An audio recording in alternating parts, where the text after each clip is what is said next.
Welcome to Wickless Night.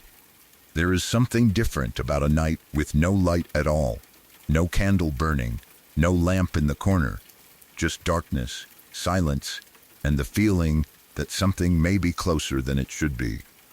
Tonight's stories come from people who lived through moments they still cannot explain.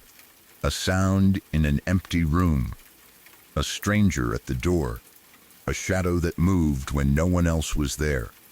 Before we step into the dark, leave a comment and tell me where you are listening from tonight. And if you enjoy slow, unsettling, true horror stories, subscribe to Wickless Night. Get comfortable. The lights are already gone.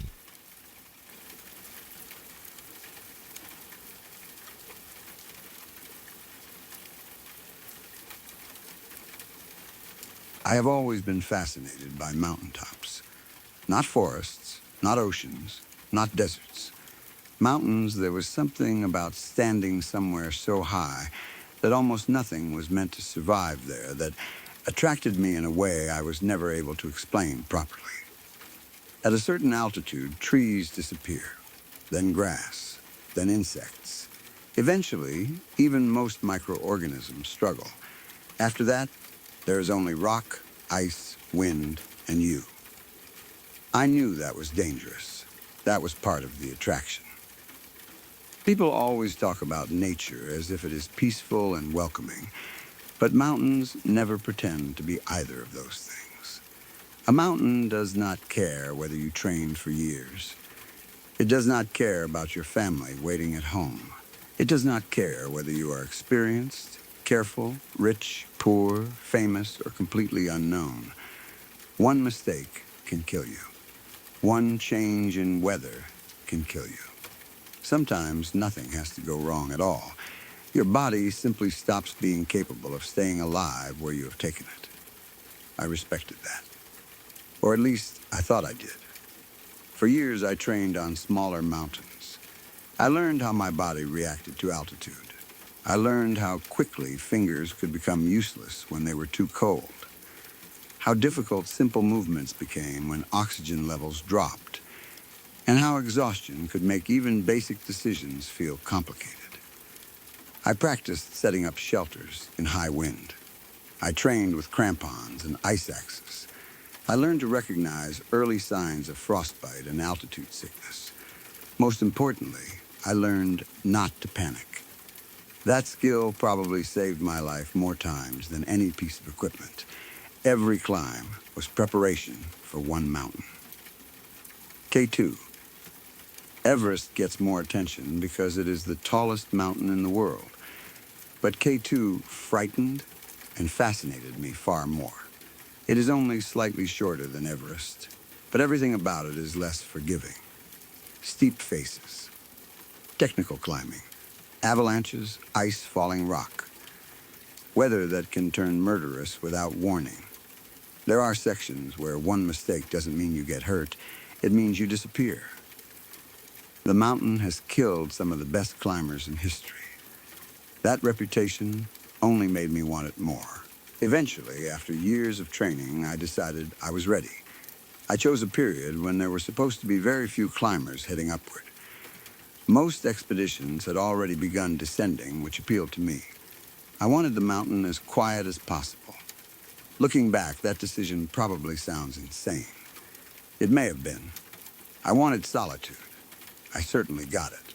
I flew out, arranged transportation, checked my equipment repeatedly, and spent time speaking with people who knew the region. Before leaving, I also paid my respects to climbers who had died there. That wasn't superstition. At least, I didn't think it was. It simply felt wrong to walk toward a mountain that had taken so many people without acknowledging them. There are places where death feels historical. K2 does not feel like that. It feels current, personal. You can look upward and know there are still bodies somewhere above you. Some are hidden under snow. Others are trapped in ice. People who reached that mountain years before you and never came back down. I started along the Abruzzi Spur. Calling it the safest route is misleading. It is simply the route most people use. Nothing on K2 is safe. The climb was everything I expected. Hard, cold, slow, beautiful, terrifying. I climbed carefully. I rested when necessary. I constantly checked my hands and feet. Several times I worried about frostbite in my toes, but circulation returned whenever I stopped and warmed them. I met a few climbers coming down. Most looked exhausted. They all had that particular expression people get after spending too much time at extreme altitude, eyes slightly unfocused, movements deliberate, like every step has to be approved by the brain before the body performs it. One group stopped near me. We exchanged the usual questions. Conditions above. Condition of the route. Weather, one climber mentioned something strange. Feels crowded up there. I looked past him. There was nobody visible. What do you mean? He shrugged. Nothing, one of the others laughed. He means he's losing his mind. The first climber didn't laugh. I kept thinking someone was behind us. Probably another team. There wasn't another team. Then, altitude.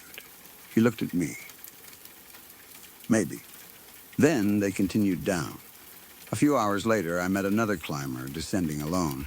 He said something similar. Anyone climbing behind you? No. He looked over my shoulder anyway. You sure? As far as I know. He nodded, then said, keep checking. What? But he had already started moving. I assumed they were dealing with exhaustion. At high altitude, people experience strange things, auditory hallucinations, visual distortions, a feeling that someone is nearby. There is even something sometimes called the third man phenomenon, where climbers, explorers, or people in extreme situations report sensing another presence traveling with them. I knew about it, so I didn't let the comments bother me. Not then. The strange thing was how cooperative the mountain seemed during my ascent. K2 is famous for unpredictable weather, yet I encountered no major storm, no serious avalanche, no disaster. It was almost suspiciously calm. The sky remained clear enough for me to continue. There were difficult sections, of course, there always are, but nothing forced me to turn around. My biggest problem became the cold. One foot started losing sensation. Then, part of my hand. I knew I was pushing too far. Any experienced climber reading this will probably be furious with me, and they should be.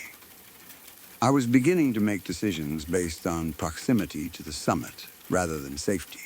That is how people die. But once I knew how close I was, turning around felt impossible. I told myself I could deal with the frostbite later. I told myself I still had enough strength. I told myself hundreds of things that sounded reasonable only because I wanted them to. Then I reached the summit. There are moments in life that disappoint you because you have imagined them too many times. That was not one of them.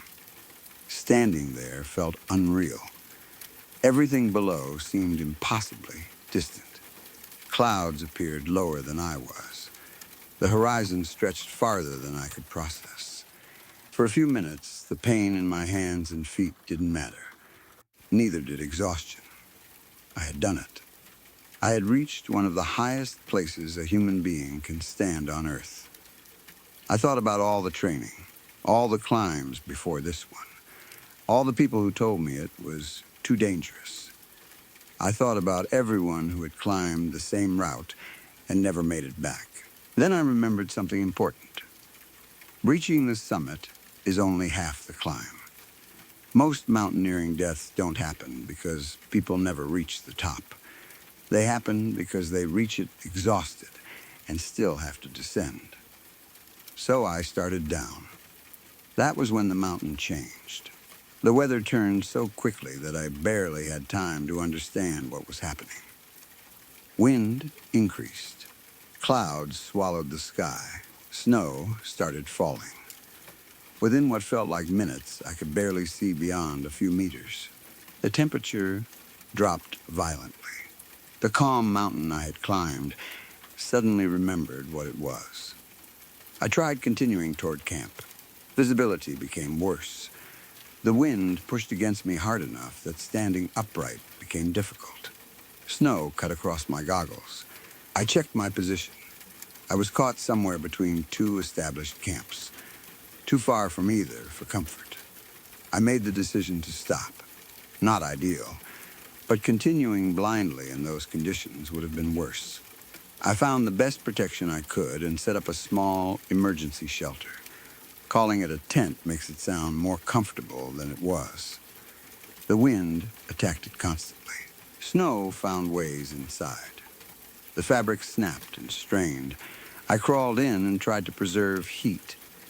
That was when I started realizing how bad my condition actually was. My fingers were clumsy.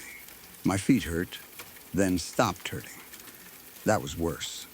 My thoughts became slower. I knew the signs. Hypothermia. Maybe worsening frostbite. I had no proper way to create enough heat. I had equipment designed to help, of course, but the temperature was dropping faster than I could compensate. I remember lying there and realizing that I might have climbed K2 successfully, only to die a few hours into the descent. There was a bitter kind of humor in that. I thought of the bodies still on the mountain. Would I become one? Would another climber pass me years later? Would they know my name? Then I saw light.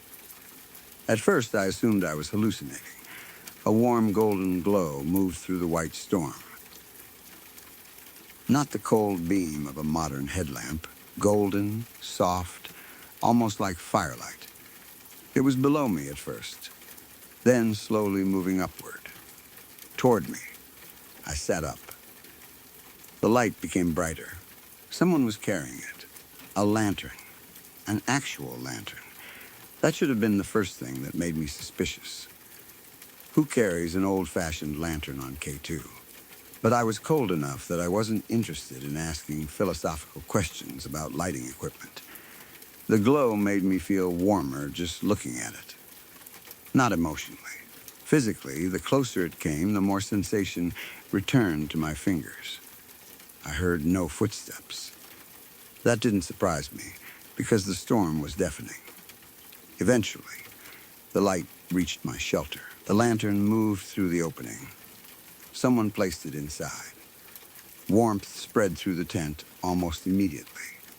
I stared at it. It looked old. Metal frame. Glass sides. A handle at the top. There was a flame inside, but it didn't behave like a normal flame. It hardly moved despite the wind entering through the opening. Then I saw the person who had brought it.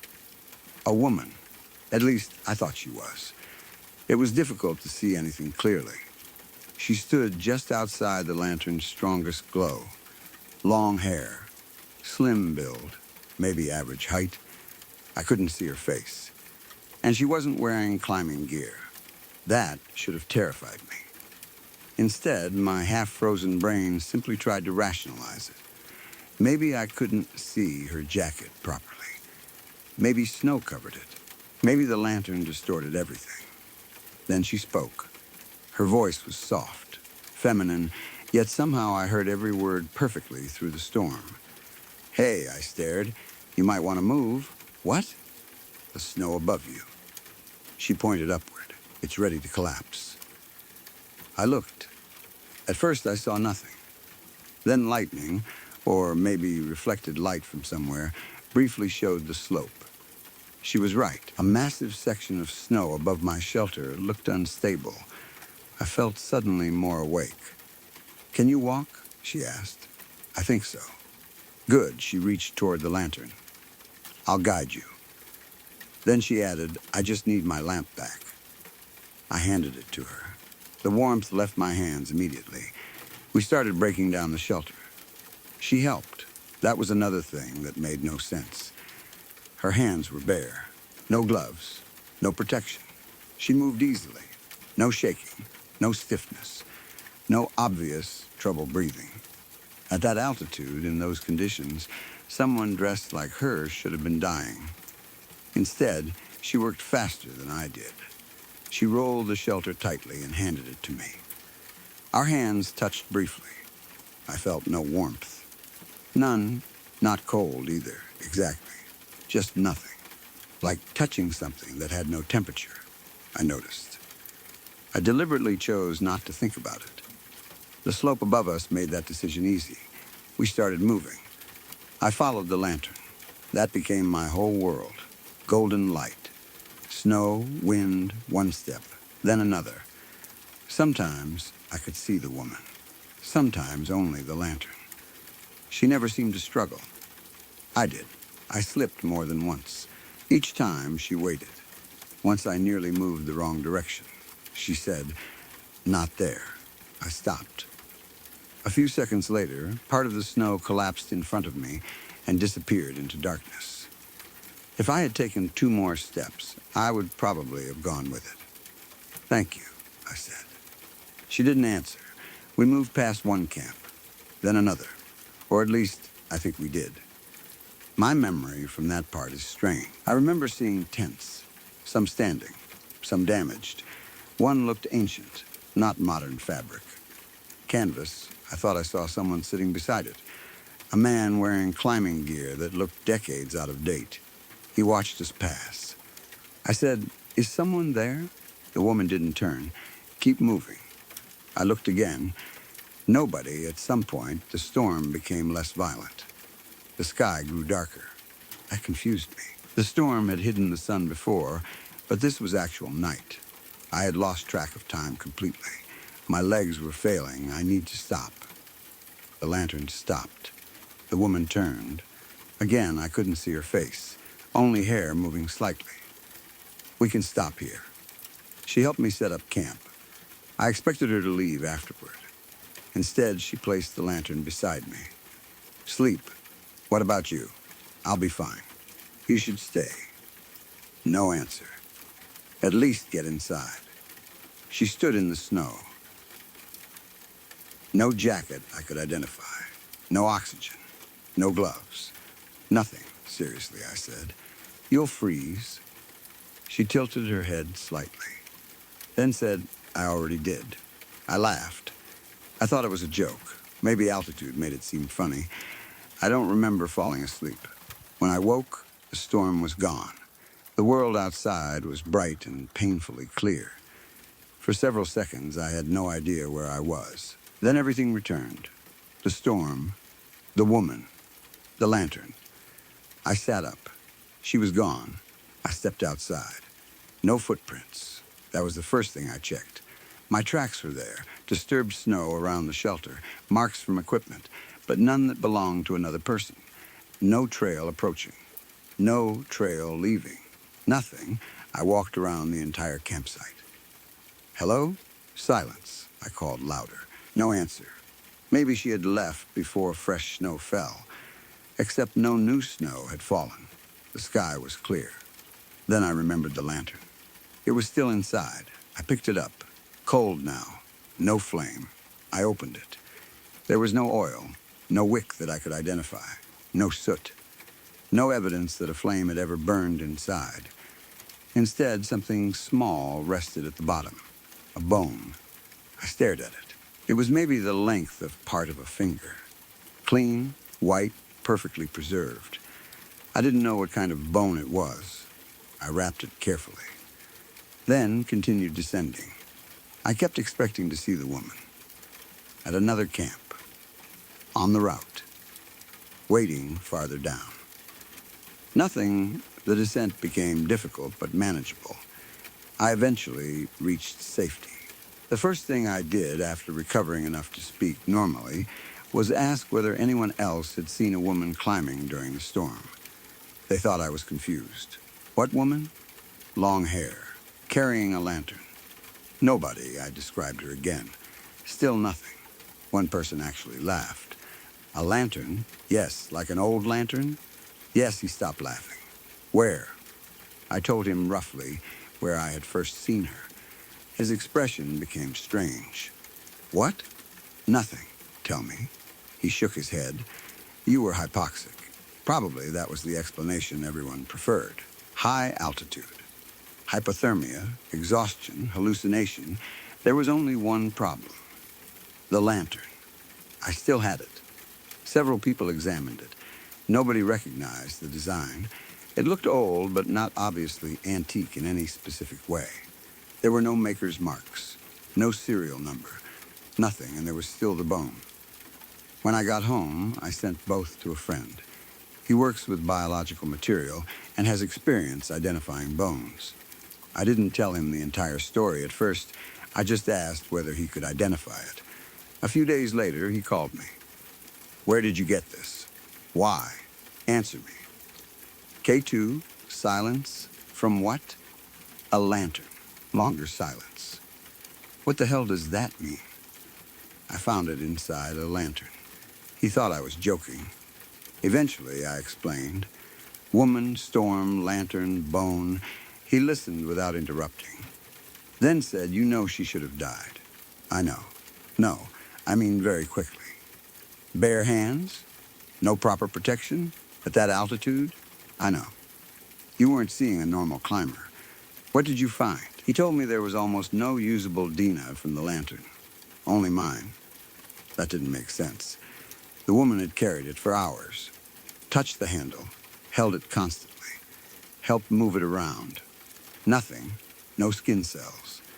No hair. No fingerprints worth recovering. Just me. Then the bone. It was human.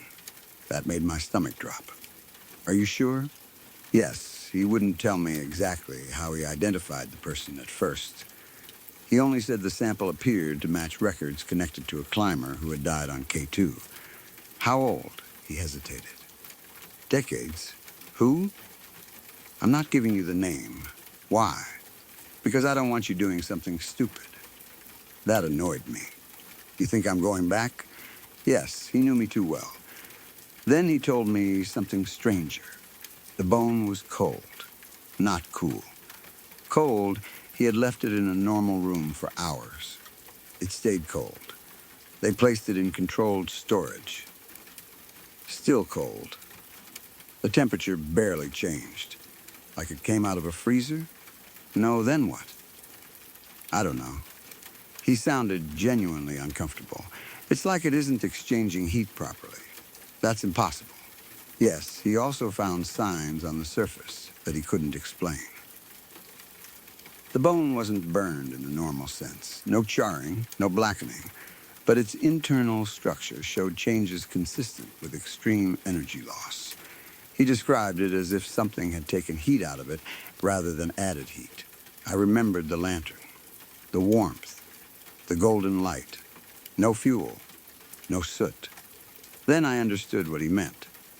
You think the bone was fuel. I didn't say that. But you're thinking it. He didn't answer. The idea made me feel sick. A lantern-burning human remains without flame, using something other than fire. My friend asked again how I got it. This time, I told him everything. At the end, he said, don't go looking for her. Of course, that is exactly what I eventually did. Not immediately. I wasn't suicidal. I recovered. My frostbite was fortunately not severe enough to cost me anything, though several toes took a long time to feel completely normal. For months, I avoided major climbs.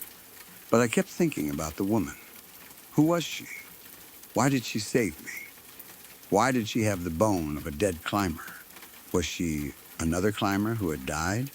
Some hallucination, somehow capable of leaving objects behind? Something associated with the mountain? I started researching deaths on K2. Too many. There were photographs, expedition reports, old articles. I looked for women. There were several possibilities. None matched what little I remembered. Long hair wasn't exactly useful evidence. Then I started finding stories. Not official ones. Mountaineering forums. Old interviews. Things climbers said after surviving bad conditions. A golden light. A woman. A figure without proper gear. Most were vague.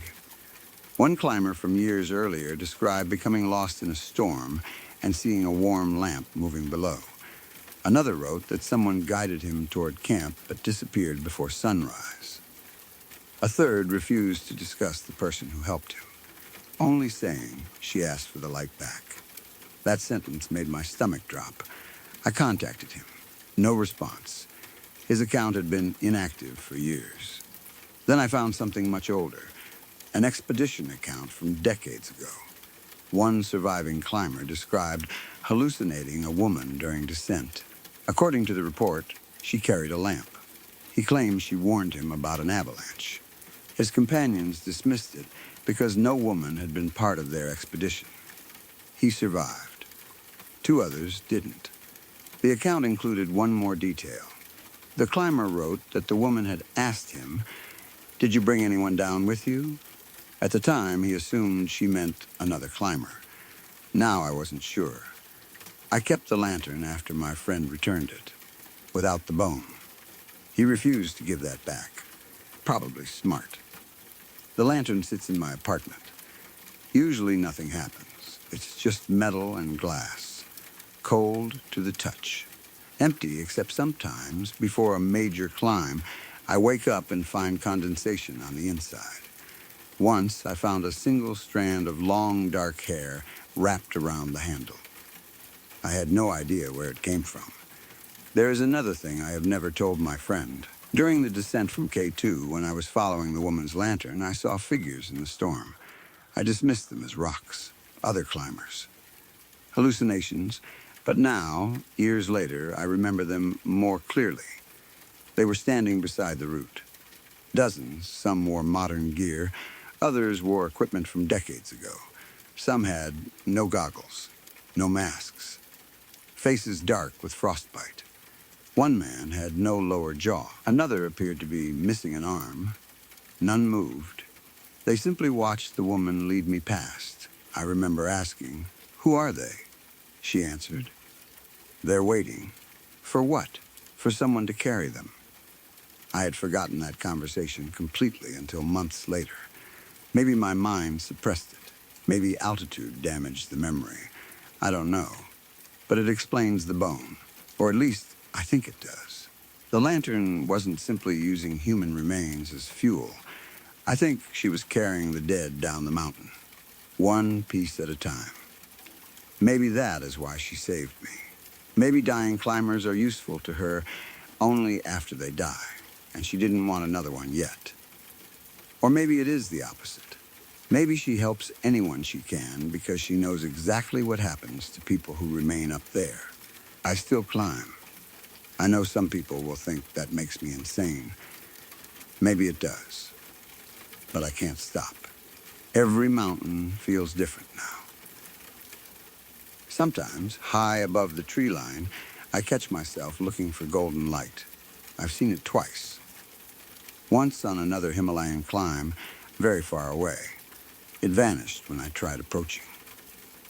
The second time was much closer. I was descending after sunset when I saw a warm glow behind me. I stopped. The light stopped. I continued. It continued. I turned around. Nothing, then, from somewhere above, I heard a woman laugh. Softly, I didn't follow. Not yet. I still want answers, more than I should. My friend told me that curiosity is going to kill me. He may be right, because last month, something changed with the lantern. I woke at about 4 in the morning and saw golden light coming from my living room. The lantern was burning. No flame, just light. Warm enough that the entire room felt like summer. At the bottom was another bone. Small, clean, frozen. I had never put it there. Beside the lantern was a folded piece of paper. One sentence had been written on it. "You left something behind." I immediately checked all my climbing gear. Nothing missing. Then I looked at an old photograph from the K2 summit, one I had taken shortly before descending. I had seen it hundreds of times. There was always only me. Now someone stands several meters behind me. A woman, long hair, no cold weather gear, holding a lantern, and behind her are dozens of people, dead climbers. Some I recognize from photographs, some I don't. Every one of them is looking at me. Except the woman. She is looking down at my shadow. Because there are two shadows beneath my feet. One is mine. The other belongs to someone standing directly behind me.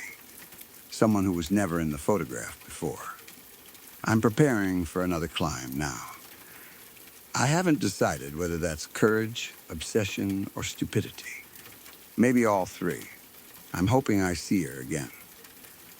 I want to ask what the lantern really is. I want to ask whose bones she left in my apartment. I want to know what she meant when she said I left something behind. Most of all, I want to ask whether she saved me from K2 that night.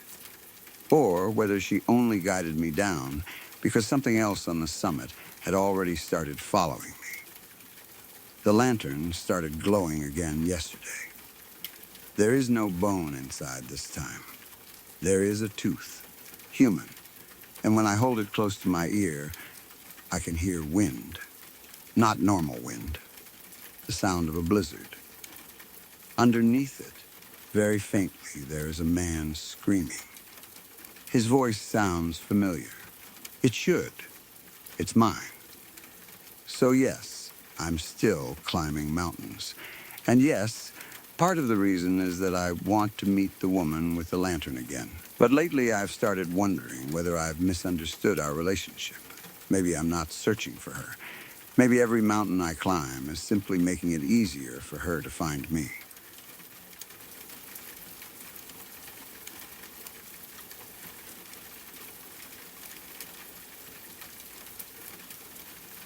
I was born with my eyes closed. That was what Mama always told me. Some babies just take longer to open them, she would whisper whenever I asked about it. Her fingers would move carefully over my eyelids, cool and steady, touching the edges so gently that sometimes I could barely feel them. Yours are just taking their time, baby. Don't rush them. When I was very young, I believed her completely. Why wouldn't I? Mama was the person who explained the world to me. I knew rain because she told me the tapping on the roof was water falling from the sky. I knew birds because she described the little creatures making noises outside the broken windows. I knew colors because she gave them feelings instead of appearances. Yellow was warm. Blue was quiet. Red was angry. Green smelled like leaves. I had no idea whether that was really what colors were like, but when you have never seen anything, somebody else's descriptions become the shape of reality. It has been 8 years since I was born. 8 years of darkness. 8 years of Mama's voice. 8 years of learning this house through sound, smell, and touch. The smell is probably my oldest memory. Wet wood, mildew, dust, and underneath all of it, something sweet and rotten, like fruit left in a bowl for so long that it had softened into something wet. I asked about that smell when I was little. Old houses smell funny, Mama told me. Why? Because they've lived a long time. Can houses live? In their own way. That answer satisfied me when I was 4. I don't think it would now. The house has always sounded alive, too. At night, the walls groan, not little creaks, long, low sounds, deep enough that I sometimes feel them through my mattress. I used to imagine an enormous animal sleeping under the house, rolling over in its sleep. Mama called it settling. Then one night, when I was 5, I asked why the house only seemed to settle after she went downstairs. She became quiet. Then she said, "The house breathes when we're sleeping." I had laughed because I thought she was trying to scare me. She didn't laugh back. My bedroom is small. I know that without seeing it because I have measured every part of it with my hands and feet. From my bed to the door is 9 steps if I walk normally, 7 if I stretch. The wall beside the bed is rough near the bottom and smoother higher up. There is a crack near the door frame wide enough for the tip of my little finger. The floor creaks in 6 places, exactly 6. I learned where they were because sometimes When I couldn't sleep, I would walk across the room without making any sound. Mama never knew. At least, I thought she didn't. My bed sits against one wall. There is a small table beside it. Mama says there is a lamp on the table. I have touched it. Metal base, fabric shade, a switch that clicks. I never knew whether the lamp actually worked. Sometimes Mama would say she turned it on. Sometimes she would say she turned it off. For me, there was no difference. Darkness was darkness. That probably explains why I developed a little ritual. Every night, before Mama left my room, I asked her the same question. Mama? Yes, baby? Are my eyes open or closed right now? At first, it was just curiosity. I didn't know what opening your eyes was supposed to feel like. I could move my eyelids slightly. I knew that much. But there was always pressure, tightness, a pulling sensation around the edges. Sometimes I wondered if my eyes had secretly opened underneath whatever heaviness covered them. Mama always answered immediately. Closed, baby, every night. Same words, same gentle voice. Still closed. Then, when I got older, she added something. That's how we keep you safe. I asked what I was being kept safe from.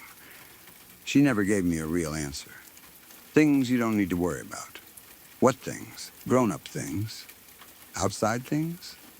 Sometimes bad people. A pause.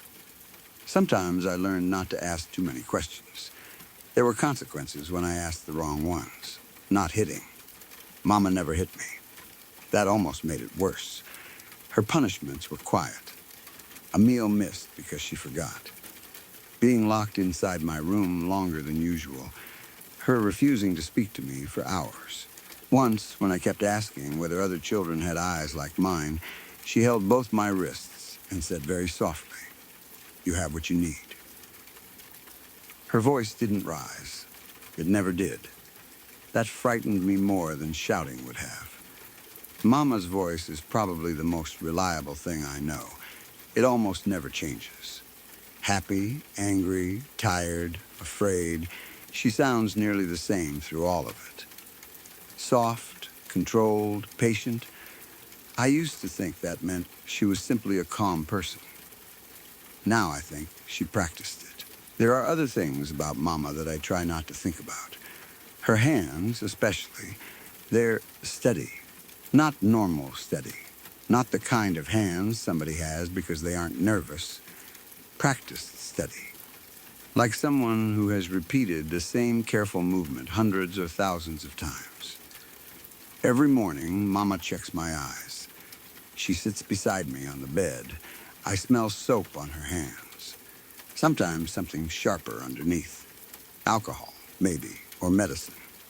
Then her fingers run along my eyelids. Left first, always left. Then right. She presses gently near the corners. Sometimes she hums. Sometimes she makes a tiny sound in her throat. Not quite a sigh. Almost disappointment. On those mornings, I know what comes next. The tin box. It lives on a high shelf somewhere in my room. I know where because I hear Mama reach for it. Metal scraping against wood. Then, click. The lid opens. Inside are several objects.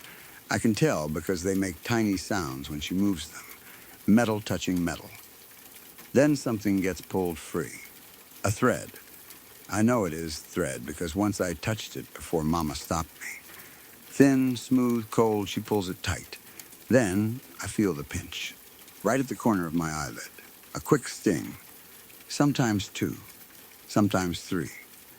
Afterwards, she touches the area with something damp, then kisses my forehead. All better. I asked once what she was doing. Medicine, what kind? The kind that helps you heal. Heal from what? I was 6.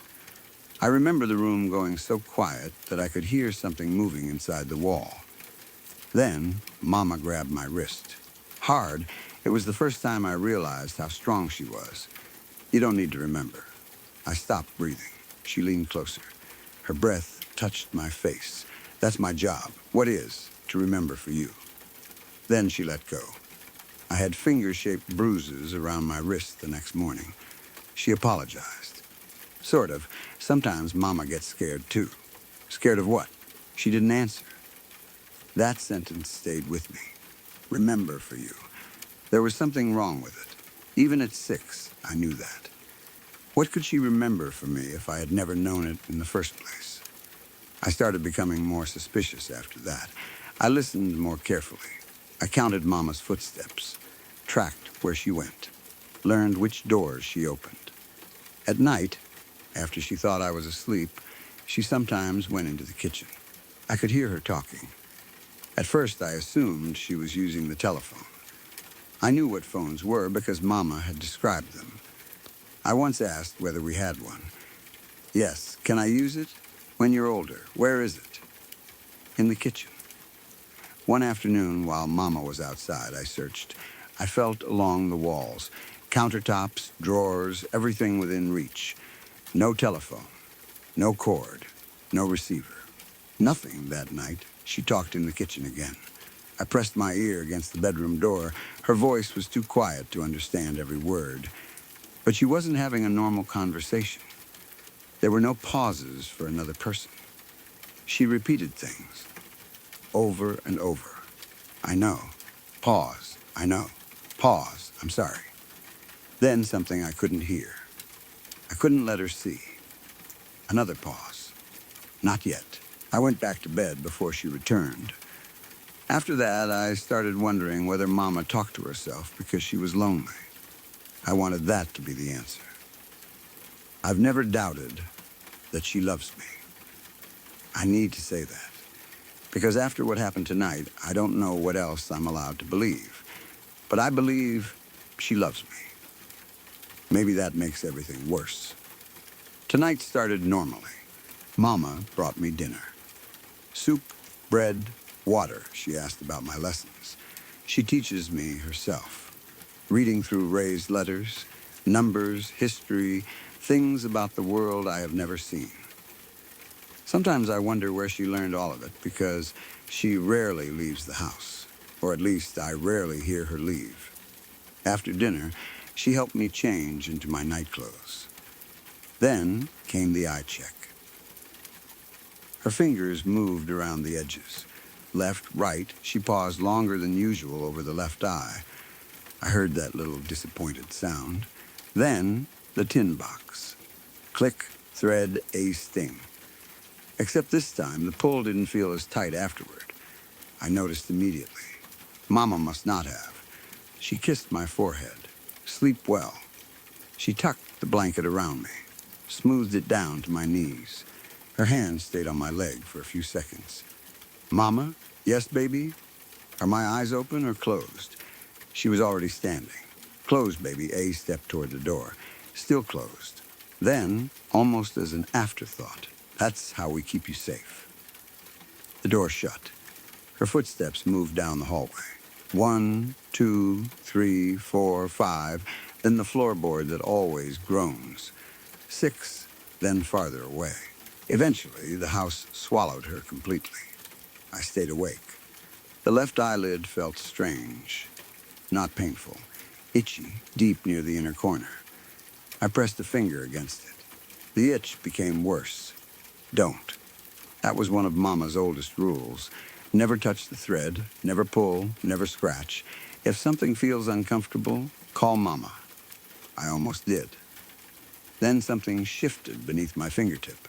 Loose, I froze. The thread had never felt loose before. My heart started beating harder. I rubbed very gently. Something moved, a tiny knot. I hooked the edge with my fingernail. Don't. Mama's voice inside my head. Don't. I pulled. There was a sudden sharp sting. I nearly cried out. Then tear, not cloth, something wetter, like a seam opening in skin. A thin, cold thread slid across my cheek. I grabbed it instinctively. It kept coming, longer than I expected. Then it fell onto the mattress. I waited for pain. Instead, I felt pressure release. My left eyelid moved. Actually moved. For the first time in my life, it lifted. And there was light. I screamed, not loudly, more like a sharp gasp. I immediately closed the eye. Everything hurt. The sensation was too much. Brightness, shapes, distance, things existing without needing to be touched. I pressed my hand against the eye. My whole body shook. So that was seeing. It was nothing like Mama had described. I waited, then slowly tried again. The eye opened. At first, everything was just gray. Blurry, confusing. My brain didn't know what to do with any of it. I saw shapes, but identifying them required matching them to things I already knew through touch. The bed, the blanket, my own hand. I held it in front of my face. 5 fingers. Skin, nails. I had known those things all my life, but seeing them made them feel unfamiliar. Then I looked around the room and understood immediately that Mama had lied about far more than my eyes. There was no warm wallpaper, no soft rug, no neat little bedroom. The room was ruined. The walls were gray and black. Large sections had peeled away, exposing dark wooden boards underneath. Water stains spread across the ceiling. The ceiling itself was broken open in several places. Dark things hung through the gaps. Roots, maybe, or wires, or rotted insulation. I didn't know enough about seeing yet to tell. The lamp beside my bed was not a lamp. It had probably been one once. The shade was ripped. The metal base was covered in rust. There was no bulb. The switch Mama clicked every night was attached to nothing. My stomach tightened. The floor was filthy. Dust, dark stains, bits of plaster. The 6 creaking floorboards were cracked and warped. I looked toward the wall I had spent years touching. What I thought had been smooth paint was bare wood in places. Black mold covered one corner. That explained the smell. I turned toward the window. There was no glass. Boards covered most of the opening. Moonlight entered through narrow gaps. So much for Mama closing curtains every morning. There had never been curtains. My breathing became fast. I looked toward the door. Then I noticed the far corner of the room. Something stood there. At first, I thought it was furniture. Then my eye adjusted. A crib. Old, metal, rust covering the bars. I stared. Beside it was another. Then another. 6, maybe 7. Lined against the wall. I had never known they were there because Mama never let me explore that side of the room. She told me boxes were stacked there. Old things. Things that might fall on you. The nearest crib was empty. Inside were scraps of what might once have been a blanket. The second contained something small. I looked away immediately. I didn't understand what I had seen. A pale, curved shape, something like a doll. I looked again because some horrible part of me needed to know. Bones, small ones. I had learned about skeletons in lessons. Mama had described them. Ribs, skull, arms, legs, these were tiny, child-sized. The skull rested sideways against the crib bars. My throat closed. I looked at the next crib, something under a gray blanket, the shape of a small body. Another crib contained only dark stains. Another had a little shoe. I stopped looking. I put both hands over my mouth. I was not the first child who had slept in this room. I understood that without needing Mama to explain anything. The tin box, the thread, the words she repeated every night. Closed, baby, still closed. How many times had she said them? Not just to me, to them. I looked at the cribs again. The thought made me feel sick. Maybe they had all been born like me. Maybe Mama had taken care of them. Maybe she had sewn their eyes too. Sewn, that word appeared suddenly. I finally understood what she had been doing. My eyes had never been closed because I was different. Mama had stitched them shut for 8 years. I touched the right eyelid. There it was. Thread beneath the skin. Careful little knots near the corners. My stomach twisted. Why? Why would she do that? to keep me safe. From what? I stood. My legs felt weak. Seeing made walking strangely difficult because my brain kept trying to use information it had never had before. The room seemed bigger than it had through steps alone. I walked toward the door, then heard something. Groan, the floorboard outside. 6 steps away. Mama, I stopped. She had heard me. Maybe I had made a sound when the thread tore. Maybe she always checked after leaving. I had seconds. Close your eye. Pretend that was the obvious thing. I should have climbed into bed. Pulled the blanket up, closed the left eye, let her repair the thread. Go back to darkness. I could have survived that way. Maybe, but I couldn't. Once you see a row of dead children in the bedroom where you have slept your entire life, darkness stops feeling safe. Mama's footsteps approached. Slowly, 1, 2, 3, the handle moved. I stood beside the bed, my left eye open. The door swung inward. Mama stood there. For 8 years, I had built an image of her in my mind. Warm face, soft hair, kind eyes. I didn't know what she really looked like. The woman in the doorway was thinner than I imagined, much thinner. Her hair was long and dirty, streaked with gray. Her dress hung loosely. One side was torn near the shoulder. Then I saw her face. Her left eye was swollen shut. The skin surrounding it was deep purple-black. Bruises covered her neck, some yellow and old, some dark, some fresh. There were cuts along one cheek. Her lower lip was split. Her arms hung at her sides. They were trembling. Mama was hurt. Badly, she looked at me. Then saw my open eye. Every bit of color seemed to disappear from her face. Oh, her voice cracked. The voice that had been perfectly steady my entire life. For the first time, it broke. Oh, baby, I almost ran toward her.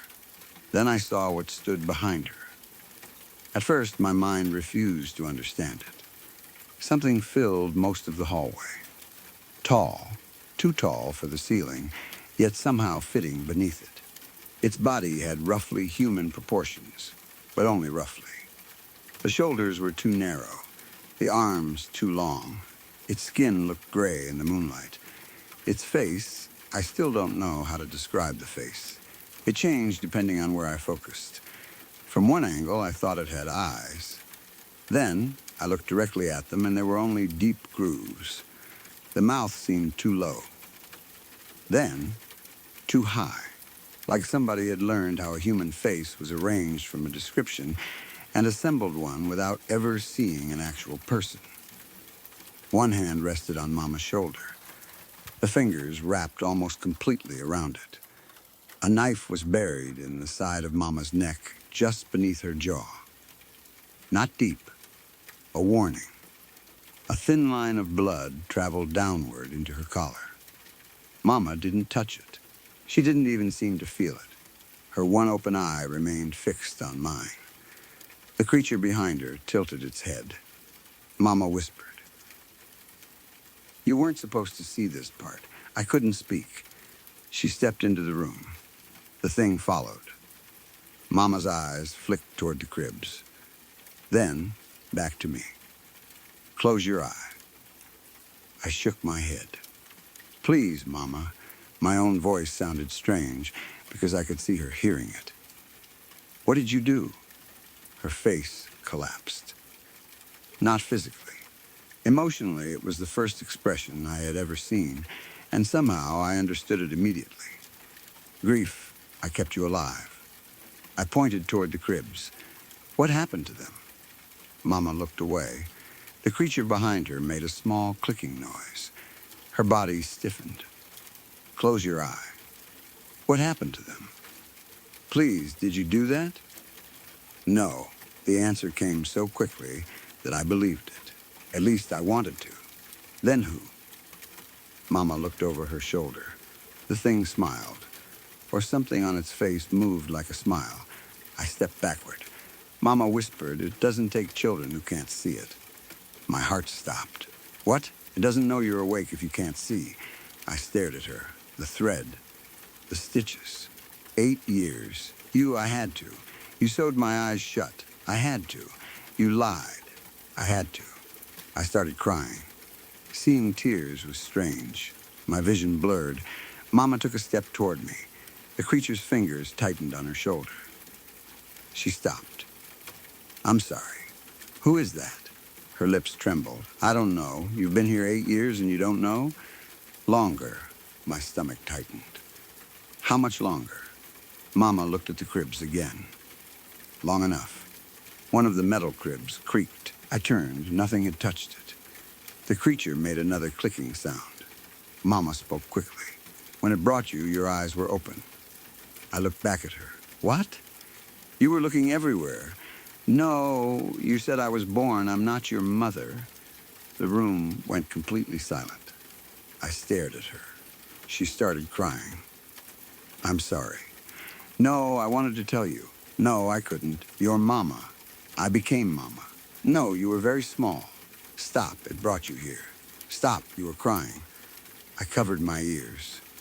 She kept speaking. I had already lost. Her eyes moved toward the cribs. I looked too. Suddenly I understood. Those children had been hers. Maybe not all biologically, but hers in the same way I was. Children she had tried to protect. How many? She didn't answer. How many children? 7, I counted the cribs. 7, my breath caught. And I'm 8. The creature behind her moved. Not forward, just shifted its weight. The walls groaned, the house breathing. I understood that too. It wasn't the house. It had always been this thing moving through it. Mama saw the realization on my face.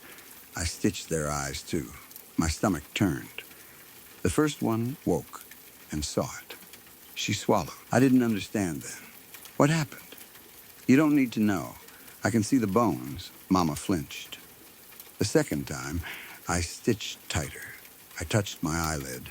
Third time, I thought maybe if I kept the room dark, her voice broke. Fourth, I tried hiding. The creature's head tilted farther. Fifth, I tried running. Mama lifted one shaking hand toward the bruises on her neck. It doesn't let us leave. Sixth, I begged. Seventh, Mama looked toward the crib with the gray blanket. I stopped believing begging mattered. I couldn't breathe. Then me. Yes, what did you do differently? Mama looked directly into my open eye. I never let you see. 8 years. She had done this every morning. Checked the stitches. Repaired them. Kept me blind. Not because she hated me. Because she had learned what happened when children saw the thing behind her. The creature clicked again. This time, louder. Mama whispered. Closer. I can't. Yes, you can. I know it's here now. That doesn't matter. Why? Because it sees through being seen. I didn't understand. Mama moved closer despite the hand on her shoulder. It needs you to recognize it. What? It isn't fully here until someone looks. I glanced at the creature. Its face changed. Sharper now. More detailed. There were eyes. Black, deep. I looked away immediately. Mama gasped. Don't. What happens? It becomes more real. The room groaned. Somewhere in the wall, wood cracked. What does it want? Bodies. Why? I don't know. Why children? I don't know. The creature spoke, not with a mouth. The sound came from all around us. Look, I screamed. Mama lunged toward me. She covered my open eye with her palm. Instant darkness. The creature made a sound like dozens of people inhaling at once. Mama pressed harder. Keep it closed. Her blood dripped onto my cheek. Mama, listen to me. Her voice was steady again. Practiced.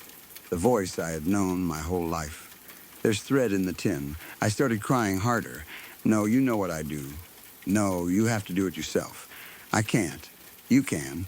I can't sew my own eye. You can if you want to live. The creature moved. The floor shook. Mama pushed me backward toward the bed. Tin box. High shelf. 3 steps left of the door. I had always known where it was. I don't want to be blind again. I know. I don't want darkness. I know. I saw everything. I know, baby. Her voice softened. I'm sorry. The creature grabbed her hair. Mama screamed. It pulled her backward. Her hand slipped away from my eye.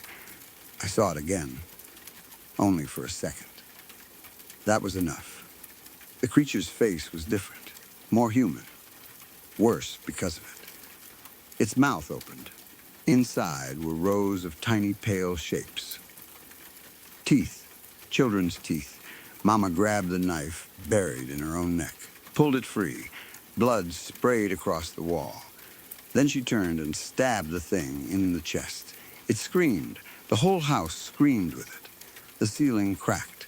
One of the cribs collapsed. Mama shouted, the box. I ran. 3 steps left of the door. Reached upward. My fingers found the shelf. Tin, I pulled it down. Behind me, Mama screamed again. I opened the box. Thread, needle, something small and sharp. My hands shook so badly that I dropped the needle twice. I closed my left eye. Could I do it? Could I actually push a needle through my own eyelid? Mama had done it thousands of times. Carefully, quickly, I heard her fall. The creature moved toward me. I opened my eye one last time. Mama lay on the floor, blood spreading beneath her. The creature was standing over her. But she was looking at me, not it. Me, she smiled, a real smile, the first one I had ever seen. Closed, baby, I put the needle through. Pain exploded across my face. I screamed, pulled, again, another stitch. The creature blurred. Again, darkness narrowed. Again, almost gone. The final stitch pulled tight. Blackness, complete, the creature screamed. Then silence. I woke sometime later. I was in bed. My eye throbbed. Both eyes were closed again. The house was quiet. Mama? No answer. I sat up. Mama? Nothing. I climbed out of bed. 9 steps to the door. I knew them. 1, 2, 3. I stepped around the 6 creaking boards. Opened the door. The hallway smelled like blood. I followed the wall. Mama? Eventually my foot touched something soft. I crouched. Hair, Mama. I found her face with my hands. Cold, I touched her neck. No movement. No breath. I cried beside her for a long time. I don't know how long. Time feels different in darkness. Eventually, I heard something farther down the hallway. A child crying. Very quietly. I froze. Another cry. Not from my room, from downstairs. I stood. Mama? Nothing, the crying continued. A baby. I followed it. Down the hall. Downstairs I had never been allowed to use alone. The house groaned around me. But the creature didn't return. At the bottom, I found a door. Locked, I searched Mama's clothes until I found keys. The third one worked. Inside was another room. I knew immediately from the smell. Mildew, rot, metal, and baby powder. The crying became louder. I moved carefully. My hands found a crib, not rusted. Newer, inside was a baby. Alive, wrapped in cloth. I touched its face. Tiny, warm, then my fingers moved upward. Eyes open, the baby looked at me. I couldn't see it. That may have saved us both. I understood then. Mama had known another child would come. Maybe that was why she kept apologizing in the kitchen. Not to herself. To the children who came before. To me, to this one. I carried the baby upstairs. The house remained quiet. I buried Mama behind the house, using an old shovel I found by touch. It took me most of what I think was a day. I buried the other children, too, or what I could find. 7 small graves, 1 larger one. I wanted to leave. I tried. The front door opened. I felt outside air. Grass, wind, for the first time in my life, real wind. I walked maybe 20 steps. Then the baby started screaming. The house groaned behind me. Something moved beneath the ground. I ran back inside. The crying stopped. That was 3 days ago. At least, I think it was. I'm 8 years old. I'm alone. Mama is dead. There's a baby downstairs. and every morning I check its eyes. I understand now why Mama's hands were always so steady. Steadiness is something you learn when shaking could get someone killed. The baby's eyes are still open. So far, the creature hasn't come back. Maybe because I can't see it. Maybe because Mama hurt it. Maybe because it's waiting. I found the tin box. There is enough thread. I hate that I know what to do with it. Tonight, before I put the baby to sleep, I held her in my arms. I don't know whether she is a girl. Really, I just decided she is. I called her Rose because Mama once told me roses were beautiful. I rocked her until she became quiet. Then, I touched her eyelids. Open, still open. The house groaned. Deep, slow, something enormous shifting its weight. Rose started crying. I whispered the only thing I could think of. The words came out exactly in Mama's voice. Soft, steady, practiced. Some babies just take longer to open them. I started crying before I could finish. I held her tighter. Don't rush it, baby, from somewhere at the far end of the hallway. A floorboard creaked. Then another. Something is walking toward us. Mama told me darkness was how she kept me safe. For 8 years, I thought she had stolen the world from me. Now I know she gave me 8 years of life instead. The footsteps are closer. I have the needle in my hand. Rose is sleeping. Her eyelids are so small, I don't know if I can do this. But Mama probably thought the same thing the first time. And the second, and every morning with me. The house just groaned again. Rose opened her eyes. I heard something stop outside the bedroom door. Then a voice whispered from the hallway. Not Mama's. Not human. Look, Rose began to cry. My hands stopped shaking. I finally understand why Mama's never did.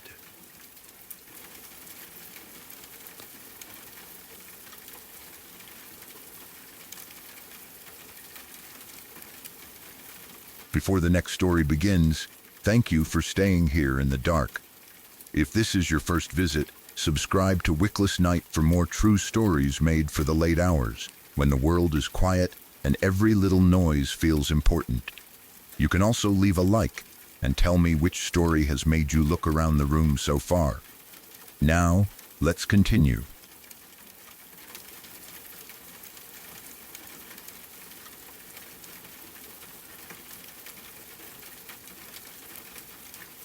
When my grandfather died 3 months ago, he didn't leave me money. No savings account, no expensive car, no jewelry, no hidden stack of cash under the mattress. Technically, he left me the farm, but even that didn't feel like an inheritance in the normal sense. The place was old, far from town, and needed more repairs than I could afford. Most of the furniture looked like it had been there since the 70s, and the nearest grocery store was almost 40 minutes away. What he really left me were 3 things: a leather journal, a heavy brass key, and a warning. The journal was thick, worn at the edges and packed with decades of his handwriting. The key was large enough that it looked like it belonged to a church door or an old prison cell. The warning was carved directly into the leather on the back of the journal. Don't break the cycle. The price of silence has already been paid for 50 years. Now it's your turn. I thought it was nonsense. Grandpa had become increasingly strange during the last few years of his life. He stopped visiting family, stopped answering calls, refused to leave the farm for more than a few hours at a time. Whenever my mother tried convincing him to move closer to us, he would become angry. I can't leave the property unattended. That was always his answer. Nobody understood what he meant. There weren't valuable animals anymore. No expensive equipment. He had stopped properly farming years earlier. Most of the fields around the house had gone wild. We assumed isolation had gotten to him. Maybe dementia. Maybe paranoia. Something So when I read the warning, I figured it was just another piece of whatever obsession had taken over his life. I kept the journal because it felt wrong to throw it away. I kept the key because I didn't know what it opened. And because I had inherited the farmhouse, I decided to move in. I'm still finishing school through evening classes, and living there meant I didn't have to worry about rent. That seemed worth putting up with an old house in the countryside. At first, I actually liked it. The silence was strange, but peaceful. No traffic. No neighbors shouting through walls. No people walking upstairs at 2 in the morning. Just fields, trees, and a narrow road leading toward town. There was one neighboring house about half a mile away. An older couple lived there with a brown dog named Tucker. Tucker would sometimes wander over and sit near the fence until I came outside. Other than that, I was alone. The first few weeks were uneventful. I cleaned, fixed a leaking sink, started sorting through Grandpa's things. I found jars of screws organized by size, boxes of receipts going back decades, 3 different radios, enough canned food to survive a small war. Nothing supernatural. Nothing suggesting my grandfather had been part of some secret society. Then, the first Tuesday of the month arrived. I woke at 2:45 in the morning, not approximately, exactly 2:45. I know because the digital clock beside my bed said 2:45 when I opened my eyes. At first, I didn't know what had woken me.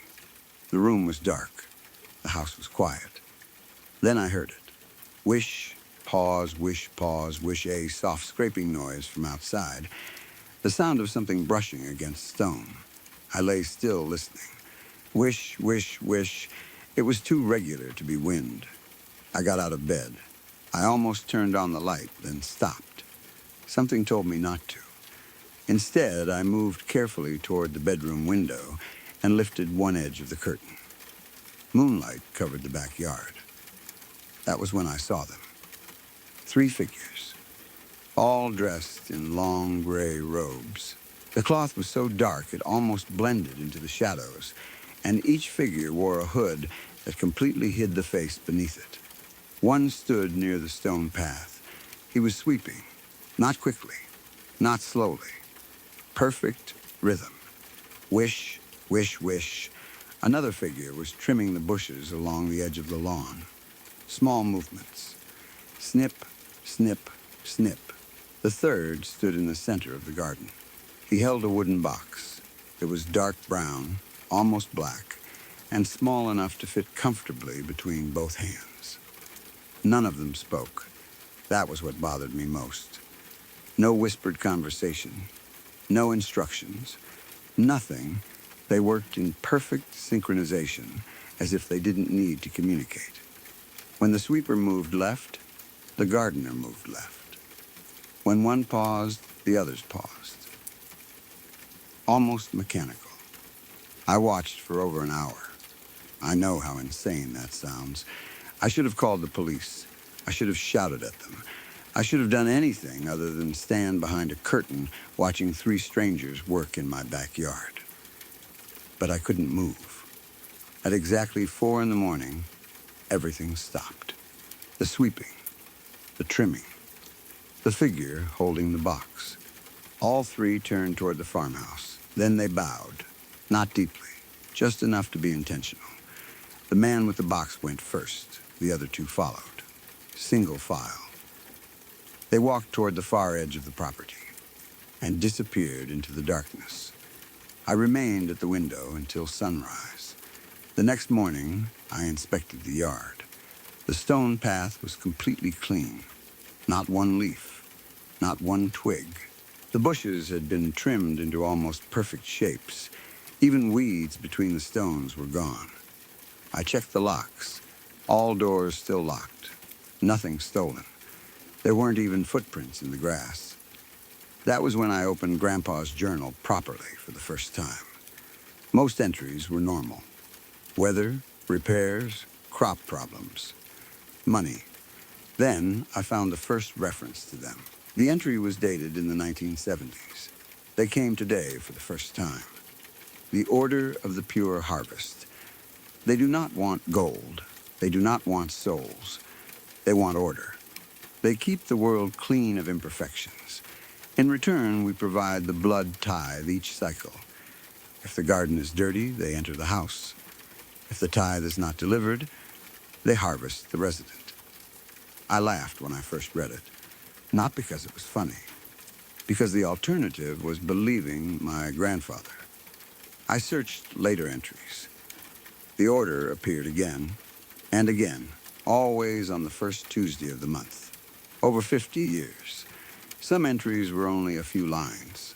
Garden prepared, tithe given, no trouble. Other entries were longer. 1978, do not speak to them. They do not understand bargaining. 1984, missed one branch near the eastern wall. They left it at the doorstep after cleaning. Warning only. 1991, tithe must be fresh, never frozen, never animal. 1997, they know the difference. 2003, do not look inside the box after collection. 2008, Tucker's predecessor came into the garden during collection. They did not harm him. Animals are innocent unless used to deceive the tithe. That line stuck with me later. At the time, I still thought the journal was the work of a frightened old man. Maybe he had been dealing with some local cult. That seemed possible. Strange people in robes who showed up at night and demanded blood. Horrifying. Yes, but human. Human beings could be stopped. I decided I wasn't continuing it. I had no intention of cutting myself every month because my grandfather had spent 50 years afraid of 3 people with brooms. So I prepared for the next Tuesday. I did the opposite of everything the journal said. I let leaves collect. Then, added more. I grabbed dead branches from the edge of the property and scattered them across the grass. I emptied an old bag of trash near the garden path. Plastic bottles, cardboard, food wrappers, anything ugly. I wanted them to understand that I wasn't participating. I also left no blood, no offering, nothing before bed. I locked every door and window. Then I added chains. I moved furniture in front of the back entrance. I kept a large kitchen knife beside me. At 2:45 a.m., the sound began. Wish, wish, wish, I almost laughed.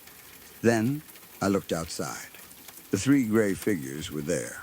Same robes, same positions, except they weren't working.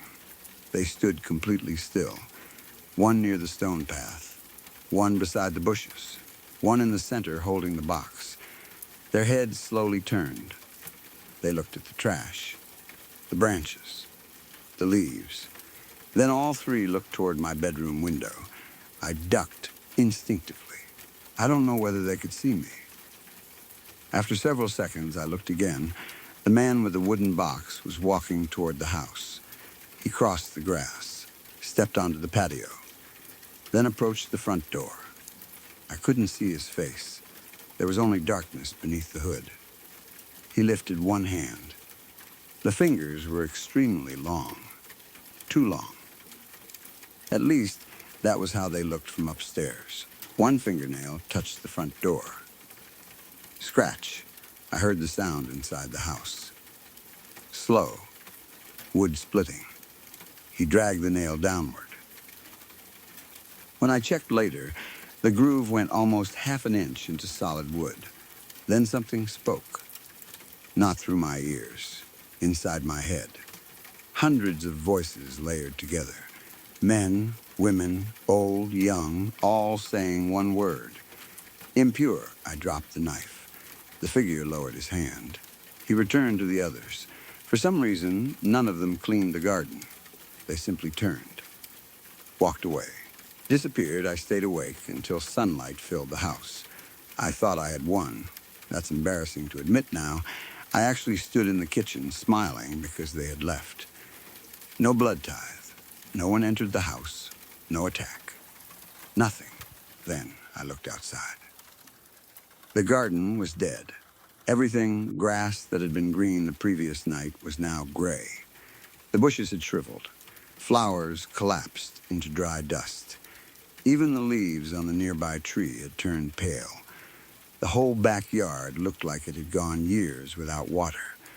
And in the center of the lawn stood a wooden stake. Something had been placed on top. At first, I couldn't tell what it was. Then, I walked closer. Tucker, the neighbor's dog, or what remained of him. His body had been cleaned. That is the only word that fits. No skin, no muscle, no organs, no blood, just bones arranged perfectly in the shape of a dog. Not scattered, not broken. Every bone exactly where it belonged. His skull pointed toward the house. There wasn't one drop of blood anywhere. Beside the stake sat the wooden box. Open, empty, waiting. I threw up. Then I ran inside. The neighbors started looking for Tucker later that morning. I heard them calling him. I didn't know what to tell them. By the time the husband walked toward my property, the stake was gone. The bones, too. So was the box. Nothing remained except dead grass. I told him I hadn't seen the dog. I hated myself for that. That afternoon, I read every page of Grandpa's journal. The later entries became much worse. 2012, failure marks the resident. Do not mistake it for illness. 2013, the mark begins at the neck or hands. Gray skin, dry mouth, thirst cannot stop it. 2015, impurity is not punishment. It is classification. Once classified, the order will correct it. 2018, only 3 methods have ever worked. Pay the tithe before the second collection. Transfer the cycle willingly to a blood heir. Open the lower room and request judgment. The third method was underlined repeatedly. Below it, Grandpa had written, never choose the third. I didn't understand. Then yesterday, my neck started itching. At first, I thought it was dry skin. I scratched. Gray flakes came off beneath my fingernails. I checked the mirror. There was a patch beneath my jaw. Dry, gray, almost like dust had fused with my skin. I washed it. Nothing scrubbed harder. Nothing. By evening, the patch had spread toward my collarbone. This morning, I noticed another on my wrist. My lips feel dry no matter how much water I drink. Food tastes like paper. When I bend my fingers, the skin feels tight. I think I know what Grandpa meant. I've been marked impure. Tomorrow is Tuesday. They return tomorrow night, 2:45 m. The journal says I can still pay the tithe before the second collection.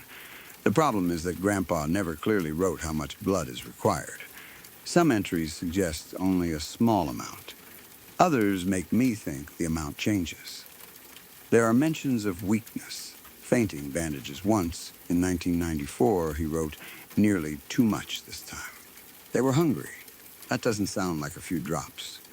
Then there's the key, the brass key. I finally found what it opens. There's a hatch in the basement. I had walked over it dozens of times without noticing because an old workbench had been placed on top. Yesterday, while searching through Grandpa's things, I found marks on the concrete. I moved the bench. Underneath was a square iron hatch. The key fits. I haven't opened it. But something is down there. I can hear whispering. At first, I thought it was pipes. Then last night, I put my ear against the metal. Voices, dozens, maybe more. Most are too quiet to understand. But one is Grandpa. I know his voice. He keeps saying, don't open it. Then another voice answers him. Also Grandpa. Open it. Back and forth. Don't open. Open. Don't open. Open, I found more writing in the journal today. Pages had been glued together. I only noticed because the paper near the spine felt thicker. I separated them carefully. Grandpa had hidden the entries. The first was from 1973. I made the bargain. They agreed to spare the farm and our family so long as the line remains unbroken. The order was here before the house, before the road, before our name. They say the soil remembers every impurity put into it. War, murder, disease, bodies, lies, they do not clean dirt, they clean memory. That sentence made me stop. I kept reading. The blood is not food. It is proof, a living signature. Each resident signs the property into protection once every cycle. Without the signature, the order considers the resident part of the contamination. Another hidden entry, the lower room is older than the basement. Do not ask how. The key does not open a door downward. It opens a door for them upward. And another, I heard the harvested tonight. They are not dead. This is worse. I closed the journal after that. For about an hour. Then I opened it again. The last hidden entry was written only a week before Grandpa died. If you are reading this, I failed to destroy the record. I'm sorry. I wanted the cycle to die with me, but cycles do not die. They transfer. I chose you because the alternative was your mother. I hope you forgive me. That line hurt more than everything else. He chose me. This wasn't random. My grandfather knew someone would inherit the cycle. He made sure it was me. Then I found the final paragraph. The tithe will reverse an impure mark only if given willingly. Do not fill the box from fear alone. They know. Blood given only to survive is not payment. It must be given to preserve the order. If you cannot mean it, do not pretend. They know. That's the problem. I don't want to preserve anything. I hate them. They killed Tucker. They spent 50 years frightening my grandfather. They marked me because I refused to participate in some ritual I didn't understand. How am I supposed to willingly support that? Maybe that's why the basement exists. Maybe judgment is another option. But Grandpa wrote never to choose it. I wanted answers, so earlier today I visited the neighbors. I asked them how long their family had lived nearby. The wife said almost 30 years. Then I asked whether she had ever heard of the Order of the Pure Harvest. She dropped the glass she was holding. It shattered. Her husband went completely still. Neither answered. I asked again.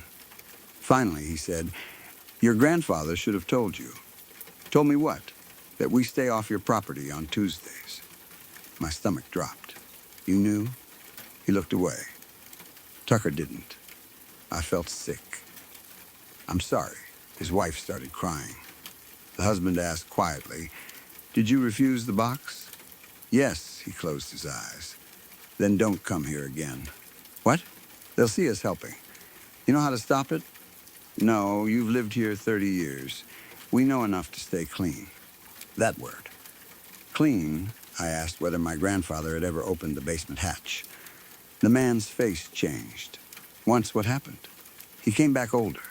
I stared. "What does that mean?" "I mean he went down there in 1986. That's not in the journal." "No, how long was he gone?" "About 6 minutes." "And?" The man looked directly at me. When he came back, his hair had turned white. I remembered Grandpa's old photographs. There was a strange change around that time. One picture from the early 80s showed dark hair. A photograph from 1987 showed him almost completely gray. I had assumed genetics, stress, normal aging. What did he see? He never told us. Did he keep paying afterward? The man nodded. Every month. That was enough for me. I left. It is Monday night now. My skin is worse. The gray patches have reached my chest. When I scratched one earlier, there wasn't blood underneath, only dry powder. I filled a glass of water 15 minutes ago. I drank the whole thing. I'm still thirsty. The garden outside is completely silent. Even insects avoid it now. No birds, no crickets. Nothing. The wooden box appeared again at sunset. It is sitting in the middle of the dead lawn. Open, waiting. I didn't see anyone place it there. The basement whispers are getting louder. Some of the voices are people I recognize. Grandpa, my father, who is still alive, my mother, me. That should be impossible. I can hear my own voice beneath the hatch saying, "Don't bleed." Then another version of me says, "Open it." I went downstairs half an hour ago with the brass key. I stood over the hatch. The moment I held the key near the lock, everything beneath it went silent. Then something knocked 3 times. From below, knock, knock, knock, I backed away. Then Grandpa's voice spoke clearly through the iron. "You have until 2:45. I asked, "What happens if I open it?" Silence, then. "You'll understand." That's not an answer. A second voice spoke. My own. "You'll understand why he kept paying." I ran upstairs. So now I'm writing this. Maybe someone has heard of the order. Maybe this is some old rural cult with a different name. Maybe there's a normal explanation for all of it. I don't believe that anymore. It's 11:18 p.m. The gray skin has reached my jaw. I keep hearing a broom outside, even though tomorrow technically hasn't started yet. Wish, pause. The box is still open. I found a clean knife. I sterilized it. I could cut my palm. Fill the box. Hope intention doesn't matter as much as Grandpa thought. Or I could use the key. There is one more thing I need to mention. About 10 minutes ago, I looked out the kitchen window. There are not 3 figures in the garden tonight. There are 4. 3 are standing in their usual places. The 4th is near the fence. Smaller, it has no robe. For a second, I thought it was a child. Then it turns sideways. It has the shape of a dog, only bones. Perfectly clean. Tucker, he walked toward the wooden box. Then stopped. All 3 hooded figures turned toward him. The one holding the broom reached down and touched his skull. Tucker sat, like he used to sit when waiting for me to come outside. Then all 4 of them looked toward the house, toward me. The voice entered my head again. Not hundreds of voices this time, just one. My grandfather. The cycle is not punishment. It is employment. I don't know what that means. I don't think I want to. It's 1:36 now. I must have lost time while writing because I swear it was only a few minutes ago. The brass key is on the table beside me. The knife is there, too. The wooden box outside is no longer empty. There is something inside it. Gray powder. Skin, I think. Mine, small flakes are falling from my neck even though I'm not touching it. The order is collecting me before they arrive. I finally understand the journal entry. They don't want gold. They don't want souls. They want order. And I made myself the disorder. 2:11. The whispering beneath the basement hatch has become singing. I recognize the melody. Grandpa used to hum it while working in the garden. I never knew there were words. Now I can hear them. Clean the soil, clean the bone, clean the name, keep the home. Over and over. 2:31. I made my choice. I'm not cutting myself. Not yet. I'm taking the key downstairs. If Grandpa spent 50 years feeding blood into a box because of whatever he saw beneath this house, then I need to see it too. Maybe that's stupid. Maybe he was protecting me from knowing. But I refuse to spend the rest of my life afraid of Tuesdays without understanding why. 2:39. I opened the hatch. There are stairs. Far more stairs than could fit beneath the basement. They go down into darkness. Stone walls, not concrete. Old, wet there are broom marks on every step. Fresh ones. I can hear people below. Thousands, 242. I'm halfway down. The house should be above me by maybe 20 feet. I've descended hundreds. My phone still has signal somehow. The gray patches are peeling off as I walk, not healing, falling away. Underneath them, my skin is pale, very pale. 244. I can see the bottom. There is a garden down here. I know that makes no sense. A garden, miles wide. Under the earth, no sun. Rows and rows of perfectly trimmed black plants. Gray-robed figures everywhere. Hundreds of them sweeping between the rows. And hanging above each row are wooden boxes. Thousands, some have names. I found Grandpa's. There is another beside it. Mine, it is already half full of blood. I haven't cut myself. The figure nearest me just removed his hood. I know why Grandpa kept paying. I know what the harvest is. I know what they were cleaning from the world. God help me. They weren't threatening us. They were keeping something underneath this garden from smelling us. 2:45. Everything has stopped sweeping. Every figure is looking up, not at me, at something behind me. And from much deeper beneath the garden, something just inhaled.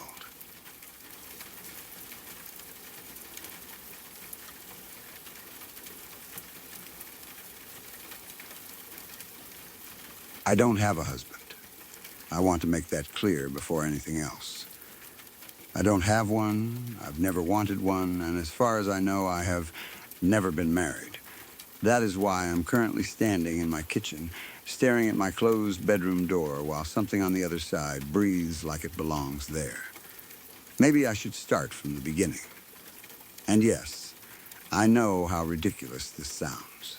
I'm posting in a place full of ghost stories, creepy encounters, cursed objects, strange creatures, and all kinds of things that supposedly go bump in the night, and somehow my problem is that I may have accidentally acquired a husband.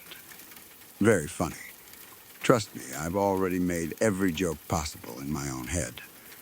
Apparently, loneliness wasn't scary enough. Now marriage is supernatural horror. But this isn't a joke. I am genuinely terrified.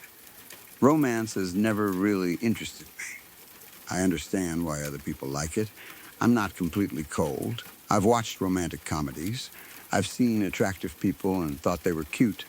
I've had moments where I imagined what it might be like to date someone. But the idea never survives very long. The moment I start thinking about actually sharing my life with another person, I feel exhausted. Good morning texts every single day, constantly asking what someone wants for dinner, sharing a bed, having another person's clothes mixed with mine, having to remember birthdays, anniversaries, favorite foods, family events, all of that? No, thank you. Maybe I'm selfish. Maybe I'm too picky. Maybe I've just never been properly in love. I'm fine with that. I've always imagined myself getting older with good friends, a comfortable apartment, maybe a few weird pets, and enough money to travel occasionally. That sounds perfect to me. A husband has never been part of that picture. So you can probably imagine my confusion when I found a second toothbrush in my bathroom last month. It was a normal morning.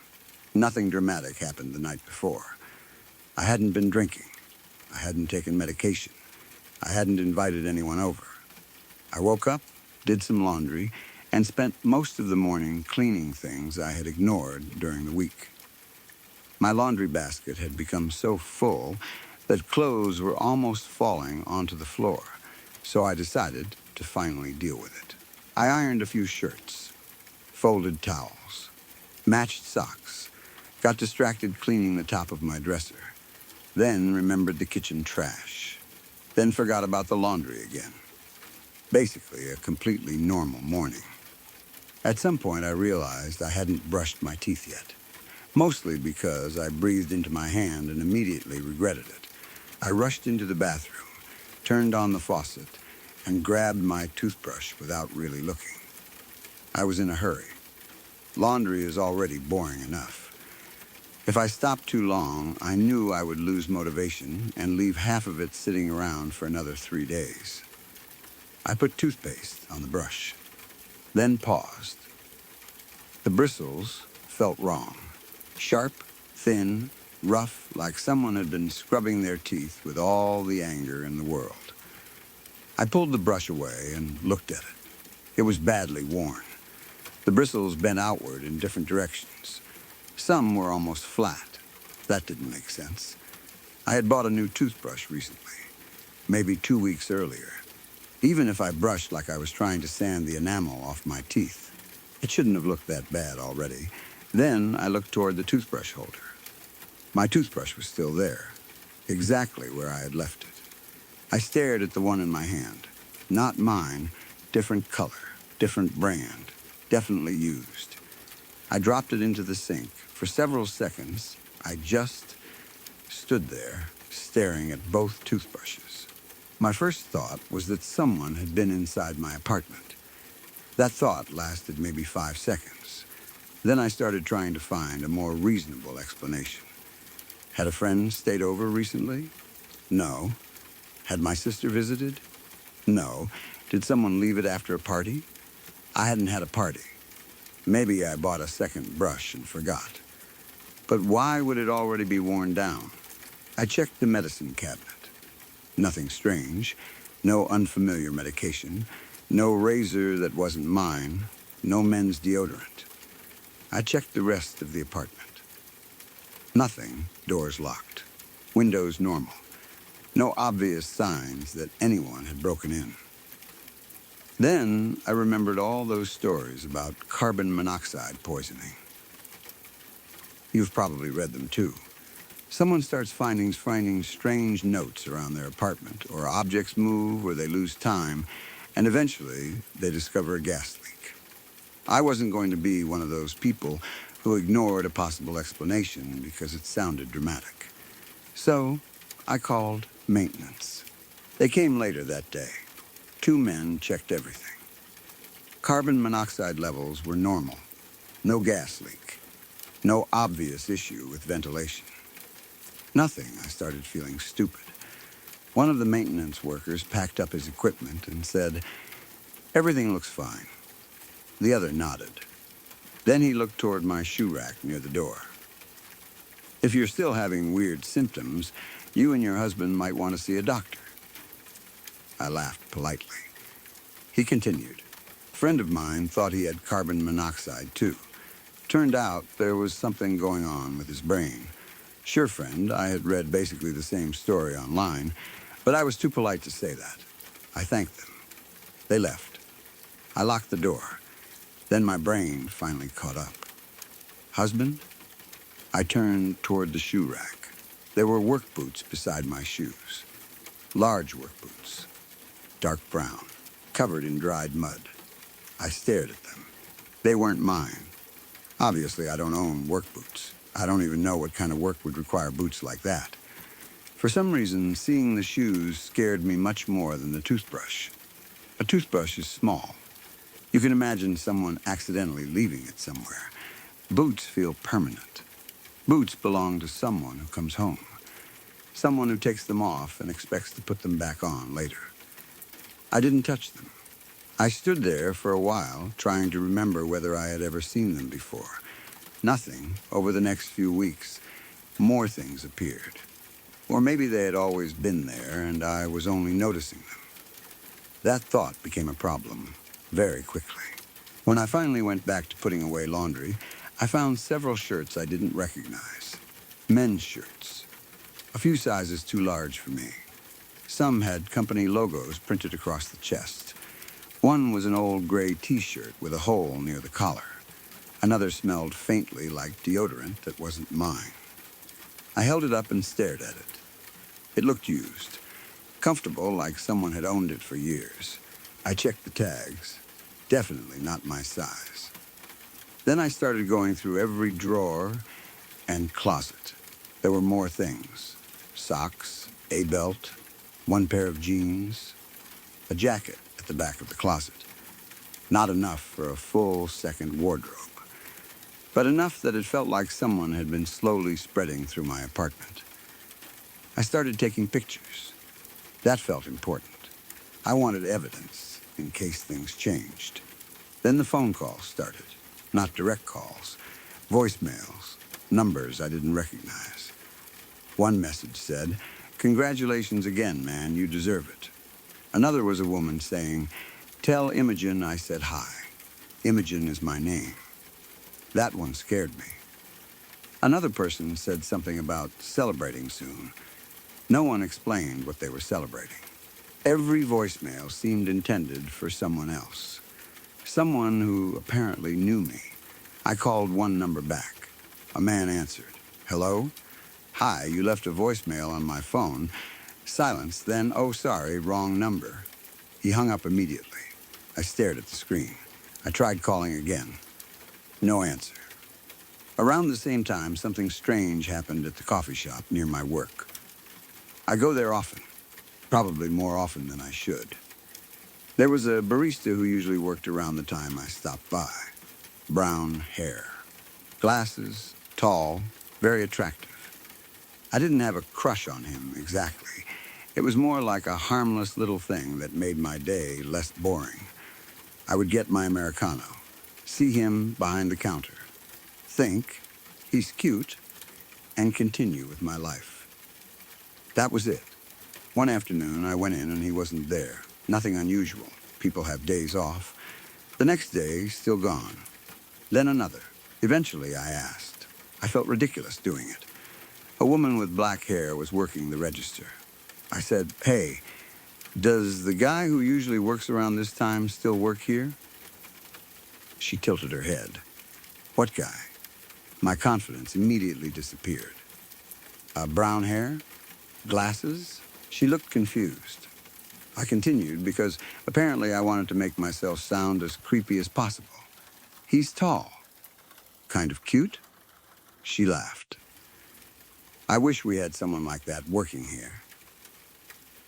Another employee walking behind her called out, "Hey." She smiled. "Sorry, maybe you're thinking of another place." I looked around. Same counters, same tables, same little crack in the tile near the door, same calf. "Yeah," I said. Probably I grabbed my drink and left. That was when I started becoming truly afraid. People forget things. I know that. Memory is unreliable.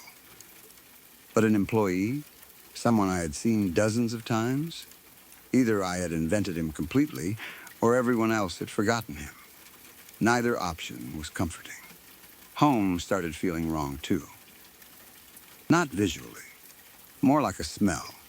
You know how your own home has a scent you usually don't notice? Then you come back after being away for a week and suddenly smell it again?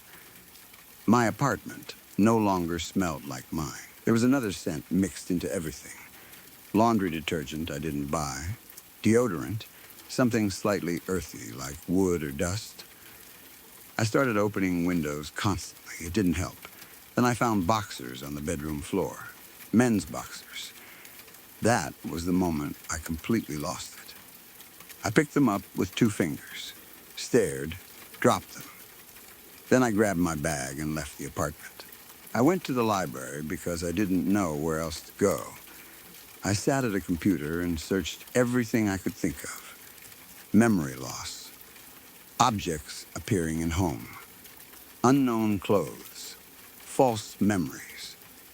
Dissociative identity disorder. Neurological problems.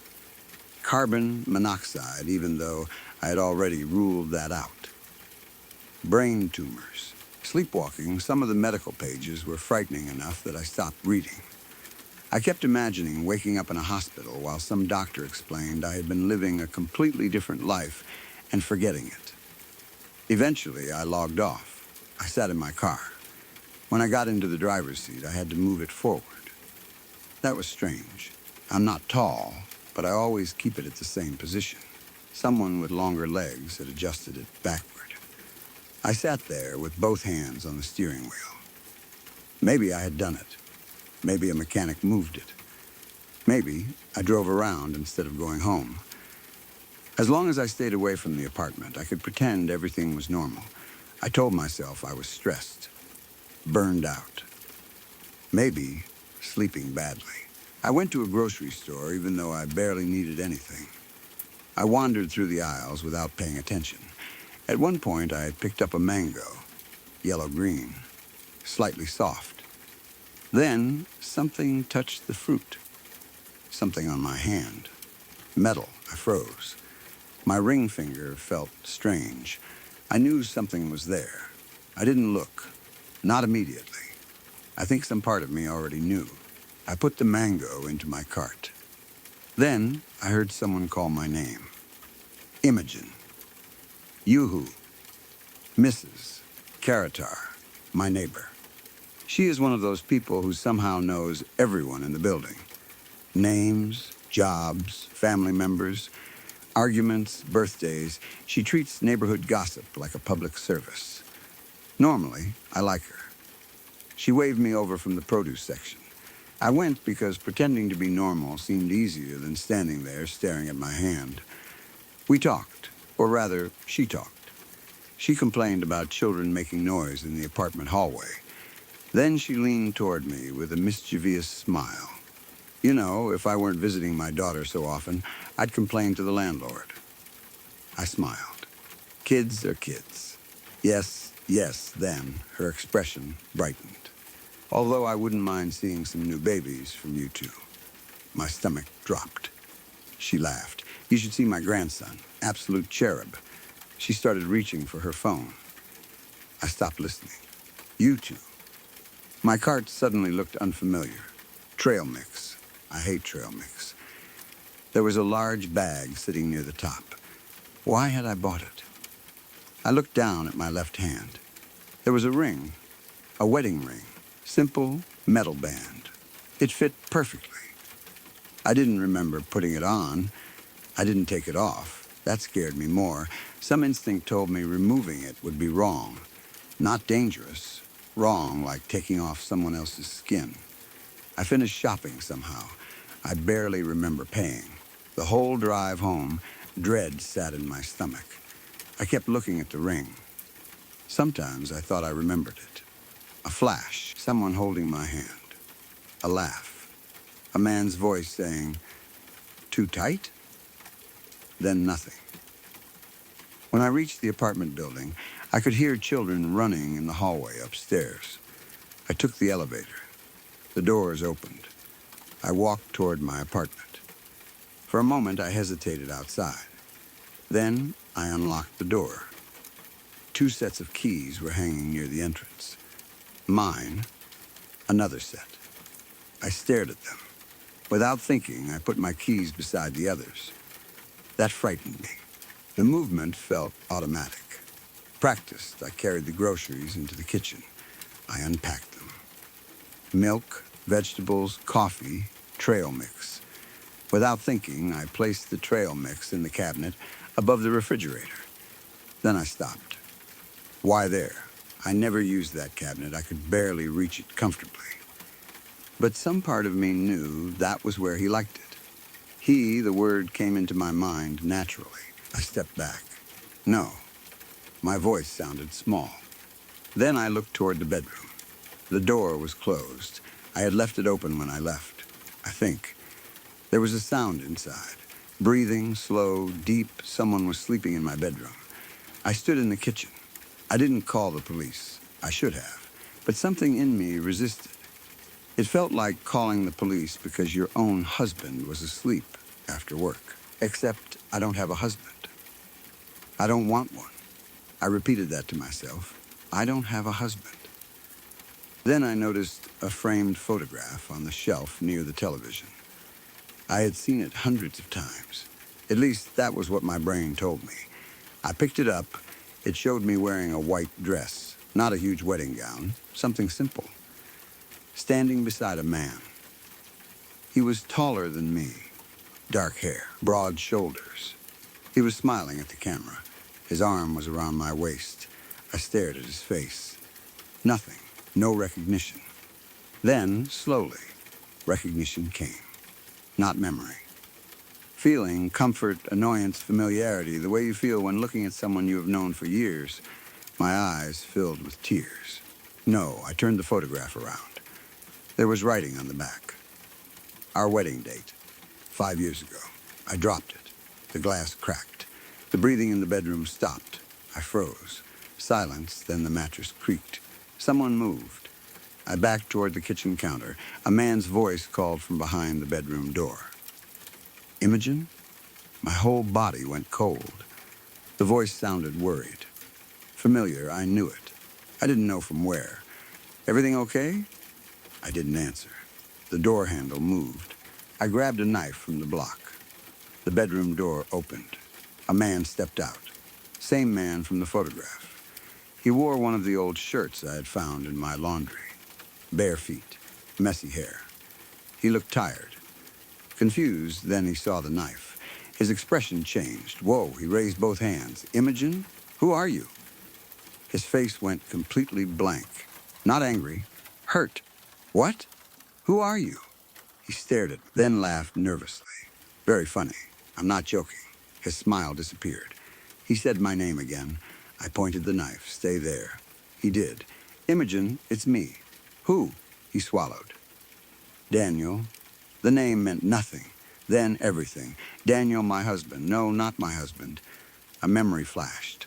Daniel singing badly in the kitchen. Another Daniel fixing the bathroom shelf. Another Daniel sleeping beside me. Another me complaining that his boots were always dirty. I grabbed the counter. My head hurt. No, he stepped forward. I raised the knife. He stopped. Okay, get out. What? Leave. This is my home. It's mine. Ours. No. He looked terrified now. Not of the knife. Of me. You really don't remember me? I shook my head. He reached into his pocket slowly. Can I show you something? No, please. He pulled out his phone. He opened photos. Hundreds, me, him, trips, birthdays, Christmas, a beach, a hospital, our apartment, our wedding, pictures spanning years. Some showed me asleep. Some showed us laughing. I recognized clothes I owned, places I had been, but in my memory, I had been alone. I took his phone. I kept scrolling. Every memory I had of those events changed while I looked. My birthday last year. I remembered eating dinner alone. Then suddenly I remembered Daniel bringing cake. A trip to Italy. I remembered traveling with a friend. Then his face replaced hers. It physically hurt. I dropped the phone. What's happening to me? Daniel looked close to tears. I don't know. You're not real. His face broke. I am. The calf. What calf? The barista. What barista? There was a guy. Daniel stared. Then something strange crossed his face. Not jealousy. Recognition. What did he look like? Brown hair. Glasses. Daniel went pale. What? He sat down slowly. Imogen. What? There was a guy at the calf. My heart stopped. You remember him? He disappeared. When? 3 weeks ago. You knew him? Daniel nodded slowly. He was my brother. The room went silent. What? Evan? I had never heard the name. Daniel looked at me like he could barely breathe. You knew him. We went there because he worked there. No, yes. I went because I liked the coffee. You went because Evan gave us free coffee. My hands started shaking. Daniel opened his phone again. Photos, there he was. The barista, standing beside Daniel. Same brown hair, same glasses. Brothers, I felt sick. Why does nobody remember him? Daniel whispered. I thought they did. His coworkers don't. He looked toward the hallway. Then at me. Imogen, how long have you been forgetting me? A month. His face changed. What? The toothbrush. Boots, clothes. You thought those appeared? Yes, they've always been here. No, yes, something clicked in my mind. Not memories. A pattern. Evan disappeared first. Then everyone forgot him. Now Daniel was disappearing from me. Maybe not physically. Not yet. But from my memory. Does anyone else remember you? Daniel pulled out his phone. He called someone. His mother. No answer. Again, nothing. He called a friend. The man who answered said, "Who is this?" Daniel hung up. He called another. Same confusion. He looked at me. The blood drained from his face. They don't. A knock came from the front door. Both of us jumped. Mrs. Caratar's voice called from outside. Imogen? Daniel and I stared at each other. She knocked again. I moved toward the door. Daniel grabbed my arm. Wait, why? His fingers were cold. You said she talked about us? Yes, she remembers me. Maybe I opened the door a few inches. Mrs. Caratar smiled, then looked past me. Her smile disappeared. Oh, what? She frowned. Who's that? Daniel closed his eyes. I felt him physically sag beside me. My husband. The words came out before I could stop them. Mrs. Karatar laughed awkwardly. Husband? Yes, she looked genuinely confused. Dear, you live alone. Daniel made a sound like someone had hit him. I closed the door, locked it. For several seconds, neither of us spoke. Then Daniel said it happened to Evan like this. What do you mean? He sat at the kitchen table. I kept forgetting little things. My stomach dropped. His coffee mug. He looked at me. His jacket. His number disappeared from my contacts. Pictures changed. Changed how? He vanished from them. I grabbed his phone. The photo with Evan was still there. For now. Daniel continued. Then one day Mom asked why I kept talking about a brother I never had. He started crying. I thought I was losing my mind. I sat beside him. I forgot him too. Yes, I remember him now. For how long? I didn't have an answer. We stayed awake all night. Or tried to. Daniel told me everything he could. We had been married for 5 years. We met through a mutual friend. I hated dating at first. Apparently, that part of me was real. He said it took almost a year before I agreed to call what we were doing a relationship. I laughed when he told me that. It sounded like me. He told me he worked construction. The boots. He loved trail mix. He left his clothes everywhere. He brushed his teeth too hard. Every strange item had an explanation. A normal one. That somehow made it worse. Around 4 in the morning, I looked at my wedding ring. This time, I remembered him putting it on my finger. I remembered crying. I remembered saying, if you tell anyone I cried, I'll deny it. Daniel laughed when I said that. That's exactly what you said. For maybe 1 minute, I felt normal. Then, I looked away. When I looked back, I forgot his name. Not completely. It floated just outside reach. Dan, his face tightened.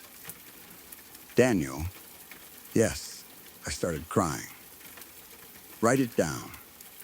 We covered the apartment in notes. Daniel is your husband. You have been married 5 years. Evan was his brother. Do not trust your memory. We wrote his name on my arm. We took videos. I recorded myself saying who he was. By morning, some of the notes were blank, not removed. Blank, the ink was gone. Videos showed me talking to an empty chair. Photos changed. Daniel disappeared from the wedding picture. Now I stood alone in the white dress, smiling with one arm strangely raised as if wrapped around someone who wasn't there. Daniel watched it happen. He began shaking. I'm next. I tried to tell him no, but what could I say? By afternoon, even I could barely recognize him. His face seemed wrong inside my apartment, like an intruder. I kept looking at the writing on my arm. Daniel, husband, Daniel, husband. He stayed close. Then he started fading in other ways. His work boots disappeared. One shirt vanished while I was holding it. The toothbrush was gone the next time I went into the bathroom. His side of the closet slowly filled with my clothes. Space correcting itself, making room for the version of reality where I had always been alone. He asked me to promise something. If I disappear, remember that I existed. I will. You forgot, Evan. I know. Promise. I promise. That was 2 days ago. I woke yesterday morning alone in bed. There was no second pillow, no husband, no Daniel. I didn't remember why that upset me until I saw the writing on my arm. Daniel, husband, I cried for a man I could no longer picture. I found this post half written on my laptop. Apparently, I had been documenting everything. That is how I know most of what happened. I finished reading it 10 minutes ago. I don't remember writing any of it. There are no men's clothes in my apartment now. No boots, no second toothbrush, no ring on my finger. Nothing. I called the number saved under Daniel. A woman answered. Wrong number. I searched his name online. Nothing. Evan, too. Nothing, as far as the world is concerned. Neither man ever existed. I should probably be relieved. The strange objects are gone. My apartment smells like mine again. The bedroom is quiet. I'm alone. Exactly the way I always said I wanted to be. But something is wrong. There are 2 coffee mugs in my sink. I only remember using one. And when I walked past the mirror a few minutes ago, my reflection was holding someone's hand. I wasn't. I turned around, nobody there. I looked back, normal reflection. Then my phone rang. Unknown number. I answered. For several seconds, there was silence. Then a man whispered, "Imogen?" I knew the voice. For 1 second, just one, every memory came back. Daniel, his face, his laugh, our wedding, his cold feet in bed, his stupid trail mix, his brother Evan, everything. I screamed his name. Daniel? He started crying. Thank God. Where are you? I don't know. What do you see? Nothing. His breathing shook. People keep looking through me. What does that mean? I think I'm still here. My heart was pounding. Come home. I tried. A pause. You don't open the door. What? I've been outside. My stomach turned. When? Every night. I looked toward the front door. There had been tapping lately. Soft, usually after midnight. I thought it was pipes. Daniel? Yes? What is happening? I think something is replacing us. With what? Silence. Then he whispered, with a life where we were never there. The call cut off. I tried calling back. The number didn't exist. Now I'm sitting on my kitchen floor. There is writing appearing on the fog surface of my window. I don't know who is writing it. There is no one outside. The first line says, "You wanted to be alone." The second says, "We listened." I don't know who we means. I don't know why they took Evan first. Maybe nobody took him. Maybe forgetting someone is what removes them. Maybe every time a person disappears from enough memories, reality simply cleans up whatever they left behind. Clothes, photographs, records, family, everything. And maybe I'm the reason Daniel disappeared. Because I spent years thinking how much easier life would be alone. Maybe something heard me. That sounds stupid, I know. But another line just appeared. UARE, almost free. I don't want to be free. Not like this. I want my husband back. That sentence still feels strange to write. A month ago, I would have laughed at it. Now, it hurts. I don't know if I love him because I remember loving him or because I'm terrified of losing something I barely understand. Maybe those are the same thing now. I've started writing his name everywhere. Walls, paper, my skin. Daniel, Daniel, Daniel. If memory is what keeps him real, then I'll remember enough for everyone. The front door just knocked. 3 times. I'm not moving. Another knock. Then his voice. Imogen. I started crying immediately. I'm standing now, walking toward the door. There is one problem. Someone is breathing in my bedroom again. Behind me. Slow, deep, the same sound I heard before this all made sense. Daniel's voice is outside. Something else is inside. And from the bedroom, a man I don't recognize just said, "Babe, who are you talking to?"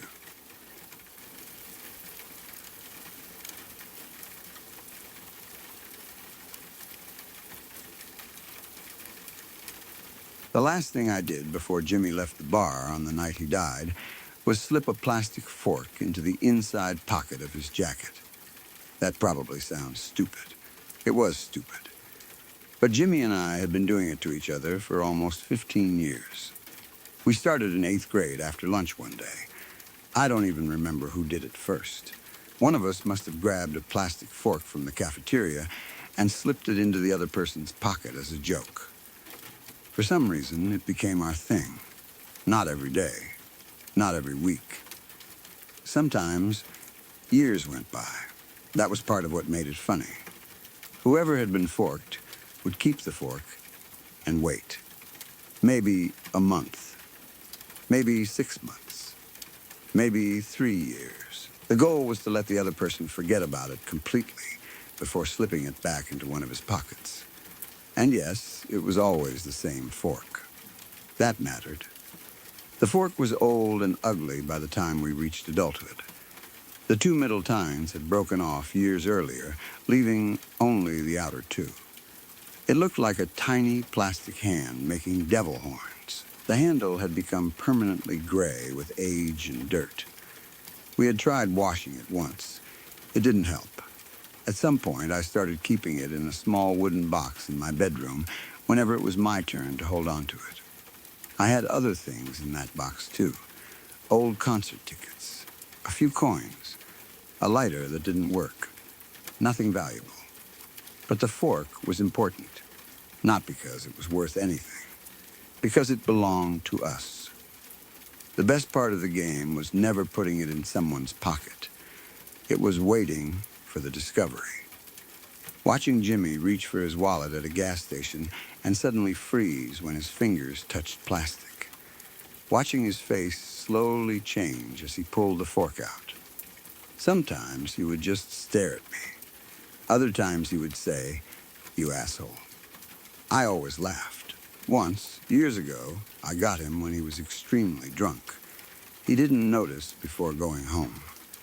The next morning, I woke up and checked Facebook. There was a post from Jimmy on my timeline. 2 words, "Damn you." Nothing else. I laughed so hard I nearly choked. Nobody else knew what it meant. That was what made it funnier. At least to us. We weren't particularly cool people. I know that. We weren't even particularly funny to anyone besides each other. Jimmy and I were the kind of kids who sat together at lunch because nobody else was exactly begging us to join them. After graduation, both of us stayed in our hometown. Neither of us had some big dramatic reason. Life just happened. Jobs, bills, family, comfort. 10 years later, the high school reunion happened. Neither of us received an invitation. Maybe they really got lost. Maybe someone forgot us. Maybe nobody cared whether we came. Jimmy thought that was hilarious. So we drove past the school that evening anyway. People we recognized from high school were standing in the parking lot, hugging each other like they had been separated by war, instead of simply living 20 minutes apart for 10 years. Jimmy and I parked across the street.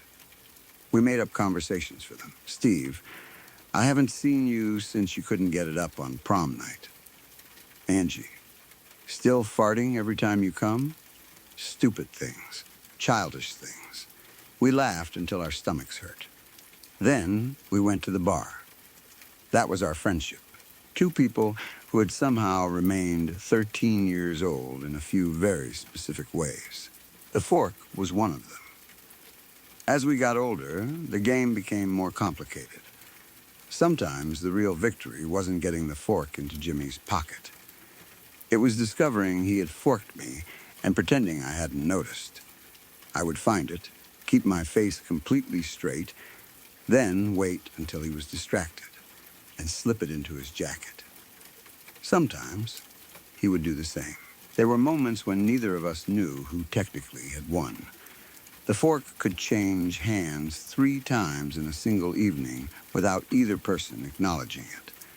That was why I had an explanation ready when I found it in my pocket the morning after Jimmy died. I told myself he must have given it back. He had always been good at that. Better than me sometimes. We had been drinking at our usual bar that night. Nothing special. I wish I could say there had been some final, meaningful conversation. There wasn't. We talked about work. We complained about people. Jimmy told me some story about a woman at the grocery store arguing over expired coupons. I made fun of his shirt. He insulted my hair. Normal, at some point he said he was leaving. He put on his coat. I had the fork in my hand under the table. I remember waiting until he turned slightly to say goodbye to someone. Then I slipped it into the inner pocket of his jacket.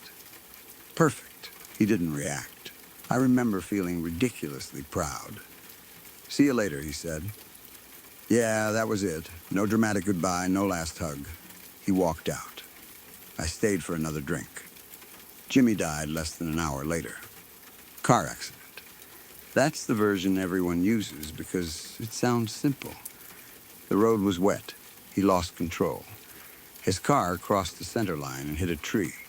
Police said he probably died almost instantly.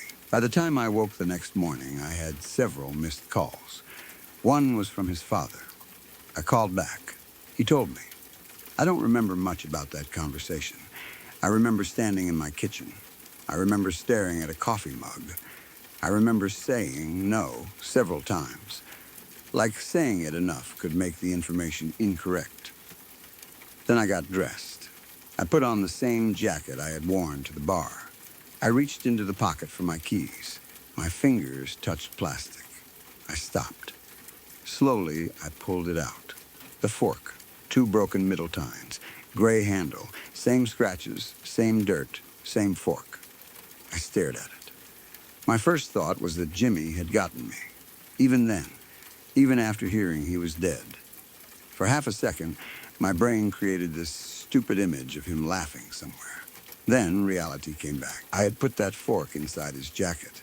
I was sure. I remembered exactly where. Inner pocket. Left side. I had felt the fabric. I had watched the fork disappear. But we had both been drinking, and Jimmy had years of practice. Maybe he noticed. Maybe he returned it before leaving. I must not have felt it. That was possible. It had to be possible. I sat on the kitchen floor holding the fork. That was when I finally started crying. Jimmy's funeral was 4 days later. There weren't many people there. That bothered me more than I expected. His mother had died years earlier. He didn't have siblings. His father was there. A few relatives. Some people from work. Maybe 2 old classmates. That was mostly it. The room was small, but it still looked empty. I kept thinking there should have been more people. Jimmy had existed for more than 30 years. He had made people laugh. He had worked jobs. He had bought groceries. He had paid rent.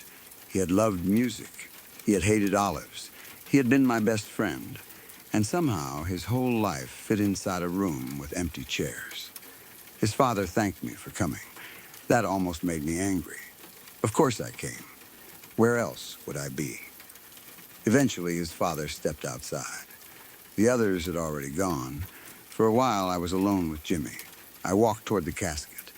I had never understood the phrase, "the body looked like a shell," until then. That was exactly what it was. Jimmy's face. Jimmy's hair. Jimmy's hands. But none of it felt like him. He looked too still. Jimmy was never still. Even sitting down, he tapped his fingers or bounced one leg. He always looked like he was about to say something stupid. Not now. I stood beside him and tried to think of something meaningful. Nothing came. Finally, I whispered, "You look like shit." That made me laugh once. Then, cry again. I reached into my pocket. The fork was there. I had brought it intentionally. I don't know what I thought I was doing. Maybe finishing the game. Maybe giving something back. Maybe I simply couldn't stand being the person holding it. I looked toward the door. Nobody. Then I gently opened the inside of Jimmy's suit jacket. I slipped the fork into the pocket. Exactly where I had put it the night he died. There, my voice sounded strange in the empty room. "Your turn." I knew it was stupid. But Jimmy would have understood. He would have thought it was hilarious. That was enough. I left. That night, I went to the bar alone. Bad idea. I knew it even then. But going home felt worse. The place was packed. A local band was playing. They were terrible. Nobody cared. People pushed against the bar, ordering beers and shots. I got there early enough to find a stool. I drank. A lot. More than I should have. Every few minutes I caught myself looking toward the door, expecting Jimmy. That was probably the alcohol. Or habit. I don't know. I kept imagining him walking in and saying the whole thing had been some terrible misunderstanding. At some point, someone sat beside me. I don't remember who. They talked. I nodded. Eventually, I decided I had had enough. I asked for my tab. The bartender handed me the receipt. I reached toward my back pocket for my wallet. My hand stopped. Something hard was sticking out. Plastic, I knew what it was before touching it. 2 pointed tines. My entire body went cold. I pulled the fork from my pocket. Same one. I stared at it. The bar kept moving around me, people laughing. Music, glasses, shouting, but everything sounded far away. I had placed the fork inside Jimmy's casket. Not just near him, inside the pocket of the suit he was going to be buried in. There was no trick, no opportunity for him to return it. Jimmy was dead. I left the bar without finishing my drink. I walked home. I don't remember the walk. I remember reaching my apartment and putting the fork inside the wooden box. Then I locked it. I know locking a small wooden box with a cheap brass key was pointless, but I did it anyway. I haven't had a drink since. That was partly because of the fork, mostly because Jimmy's death made me realize I had a problem. Sobriety has been awful. People sometimes talk about quitting alcohol like you immediately become healthier and happier. I didn't. I became angry, restless, bored. I slept badly. Everything felt too quiet. For years, drinking had been built into my life with Jimmy. Friday night, bar bad day at work, bar good day, bar nothing to do. Bar without alcohol and without Jimmy, I suddenly had a lot of empty hours. I go to meetings now. I have one of those chips. I keep it in my wallet. My therapist is a guy I found online who charges less because we meet over Zoom. He is nice. Annoyingly nice. He asks questions softly and then waits. I hate the waiting. I told him about Jimmy, the friendship, the accident, the funeral, the drinking, everything except the fork. Whenever I get close to mentioning it, my throat tightens. I can imagine exactly what he would say. Do you think the fork symbolizes your grief? Maybe. Is it possible you were intoxicated and confused about where you put it? Definitely possible. Could you have had 2 identical forks? No. Could someone be playing a prank on you? Who? The problem isn't even explaining what happened. The problem is what came afterward. Because the fork didn't stay in the box. 3 weeks after the funeral, I opened the wooden box. Empty, I searched my apartment. Nothing, I told myself I must have moved it. Then, 2 days later, I went to work. I put on my coat. Reached into the pocket. Fork, I nearly screamed. After that, I threw it away, not in my kitchen trash. I drove across town and put it into a dumpster behind a grocery store. I watched it fall between bags. Then, I drove home. The next morning, it was inside my shoe. I burned it. That was harder than you'd expect. Plastic melts before it burns properly. The smell was horrible. I used an old metal bucket behind my apartment. I watched the handle curl, watched the 2 remaining tines bend. Eventually, there was only a black melted lump. I threw the lump away. 3 days later, the fork was in my jacket pocket. Perfectly normal. Not burned, not melted. Same broken tines. Same gray dirt on the handle. That was when I stopped trying to destroy it. For a while, I convinced myself the fork appearing was somehow comforting. Jimmy had always returned it. Maybe this was his way of saying he was still around. I know how that sounds. But grief makes you accept stupid ideas when they hurt less than reality. So, I played along. I would find the fork. I would say, very funny. Then, I would put it somewhere else. Inside the freezer. under the couch, behind books, a drawer. Once I drove to Jimmy's grave. I stood there feeling ridiculous. Then I pushed the fork slightly into the soft dirt near the headstone. Your turn. I left. That evening it was on my kitchen table. I stopped finding it funny. The game had always depended on two people. One person gives the fork. The other gives it back. Back and forth. There was a rhythm. Now, Jimmy was gone. But the game hadn't stopped, which means either Jimmy is still playing or something else has taken his turn. That thought is why I'm writing this, because recently the rules have changed. The fork used to disappear for days, sometimes weeks. Now it comes back faster. I put it in the wooden box. An hour later, it's in my pocket. I leave it on the table. Later, it's in my coat. I started waking up with it beside me in bed, then under my pillow. Last week, I found it pressed into my closed fist. I had marks in my palm from how tightly I had apparently been gripping it in my sleep. The worst part happened 3 nights ago.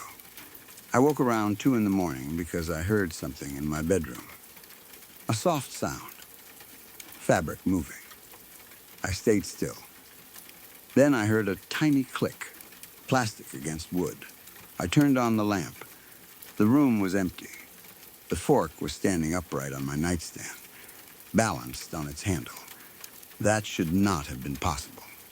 I stared at it. Then it fell over, toward me. I didn't sleep again. Yesterday, I finally opened the wooden stash box where I used to keep it. I hadn't opened it for several days. The fork wasn't inside. Instead, there was a note, small piece of paper, handwriting I recognized immediately. Jimmy's, 2 words, damn you. Same words he posted on Facebook years ago. I sat there for maybe an hour. Then I checked his old Facebook page. The post is still there, damn you.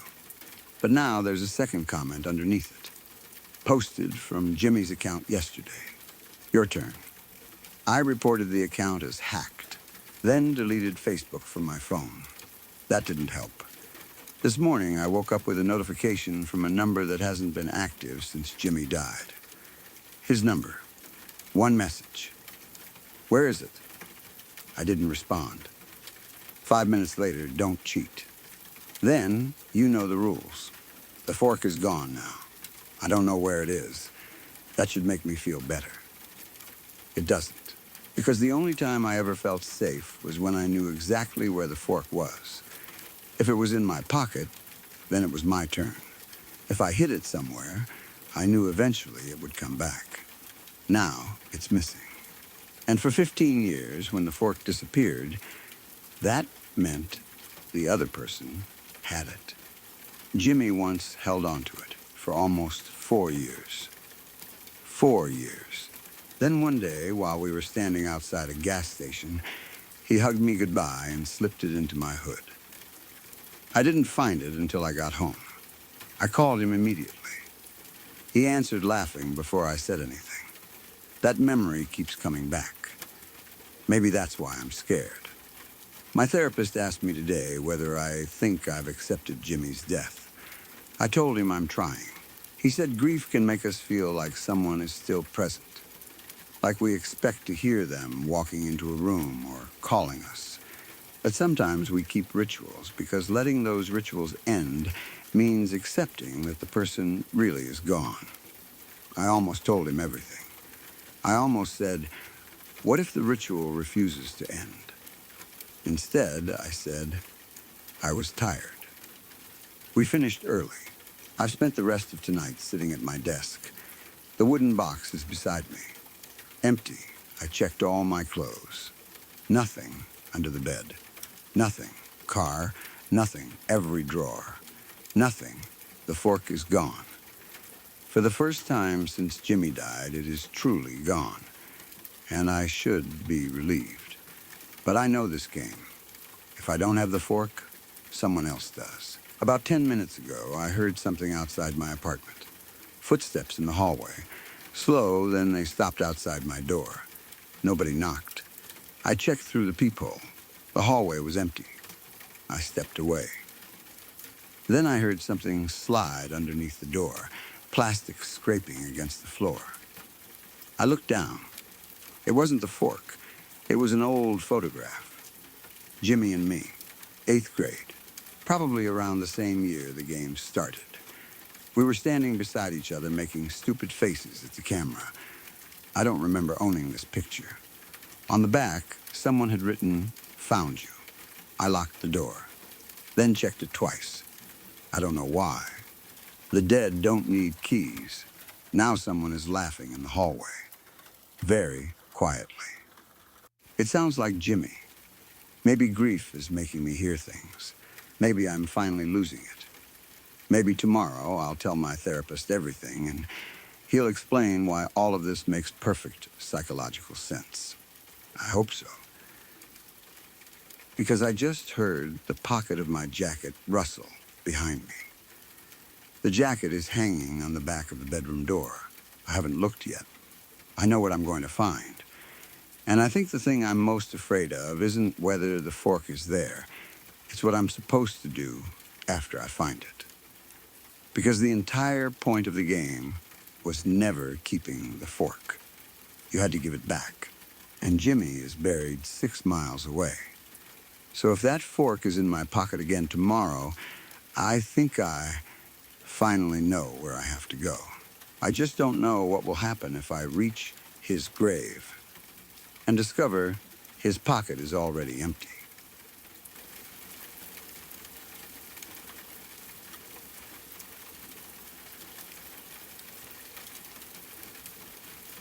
Tonight's stories are over, but darkness has a way of making memories feel closer. Some people never forgot what they saw. Others never learned what was behind the sound, the voice, or the shape waiting just outside the light. Tell me in the comments which story you will be thinking about after this ends.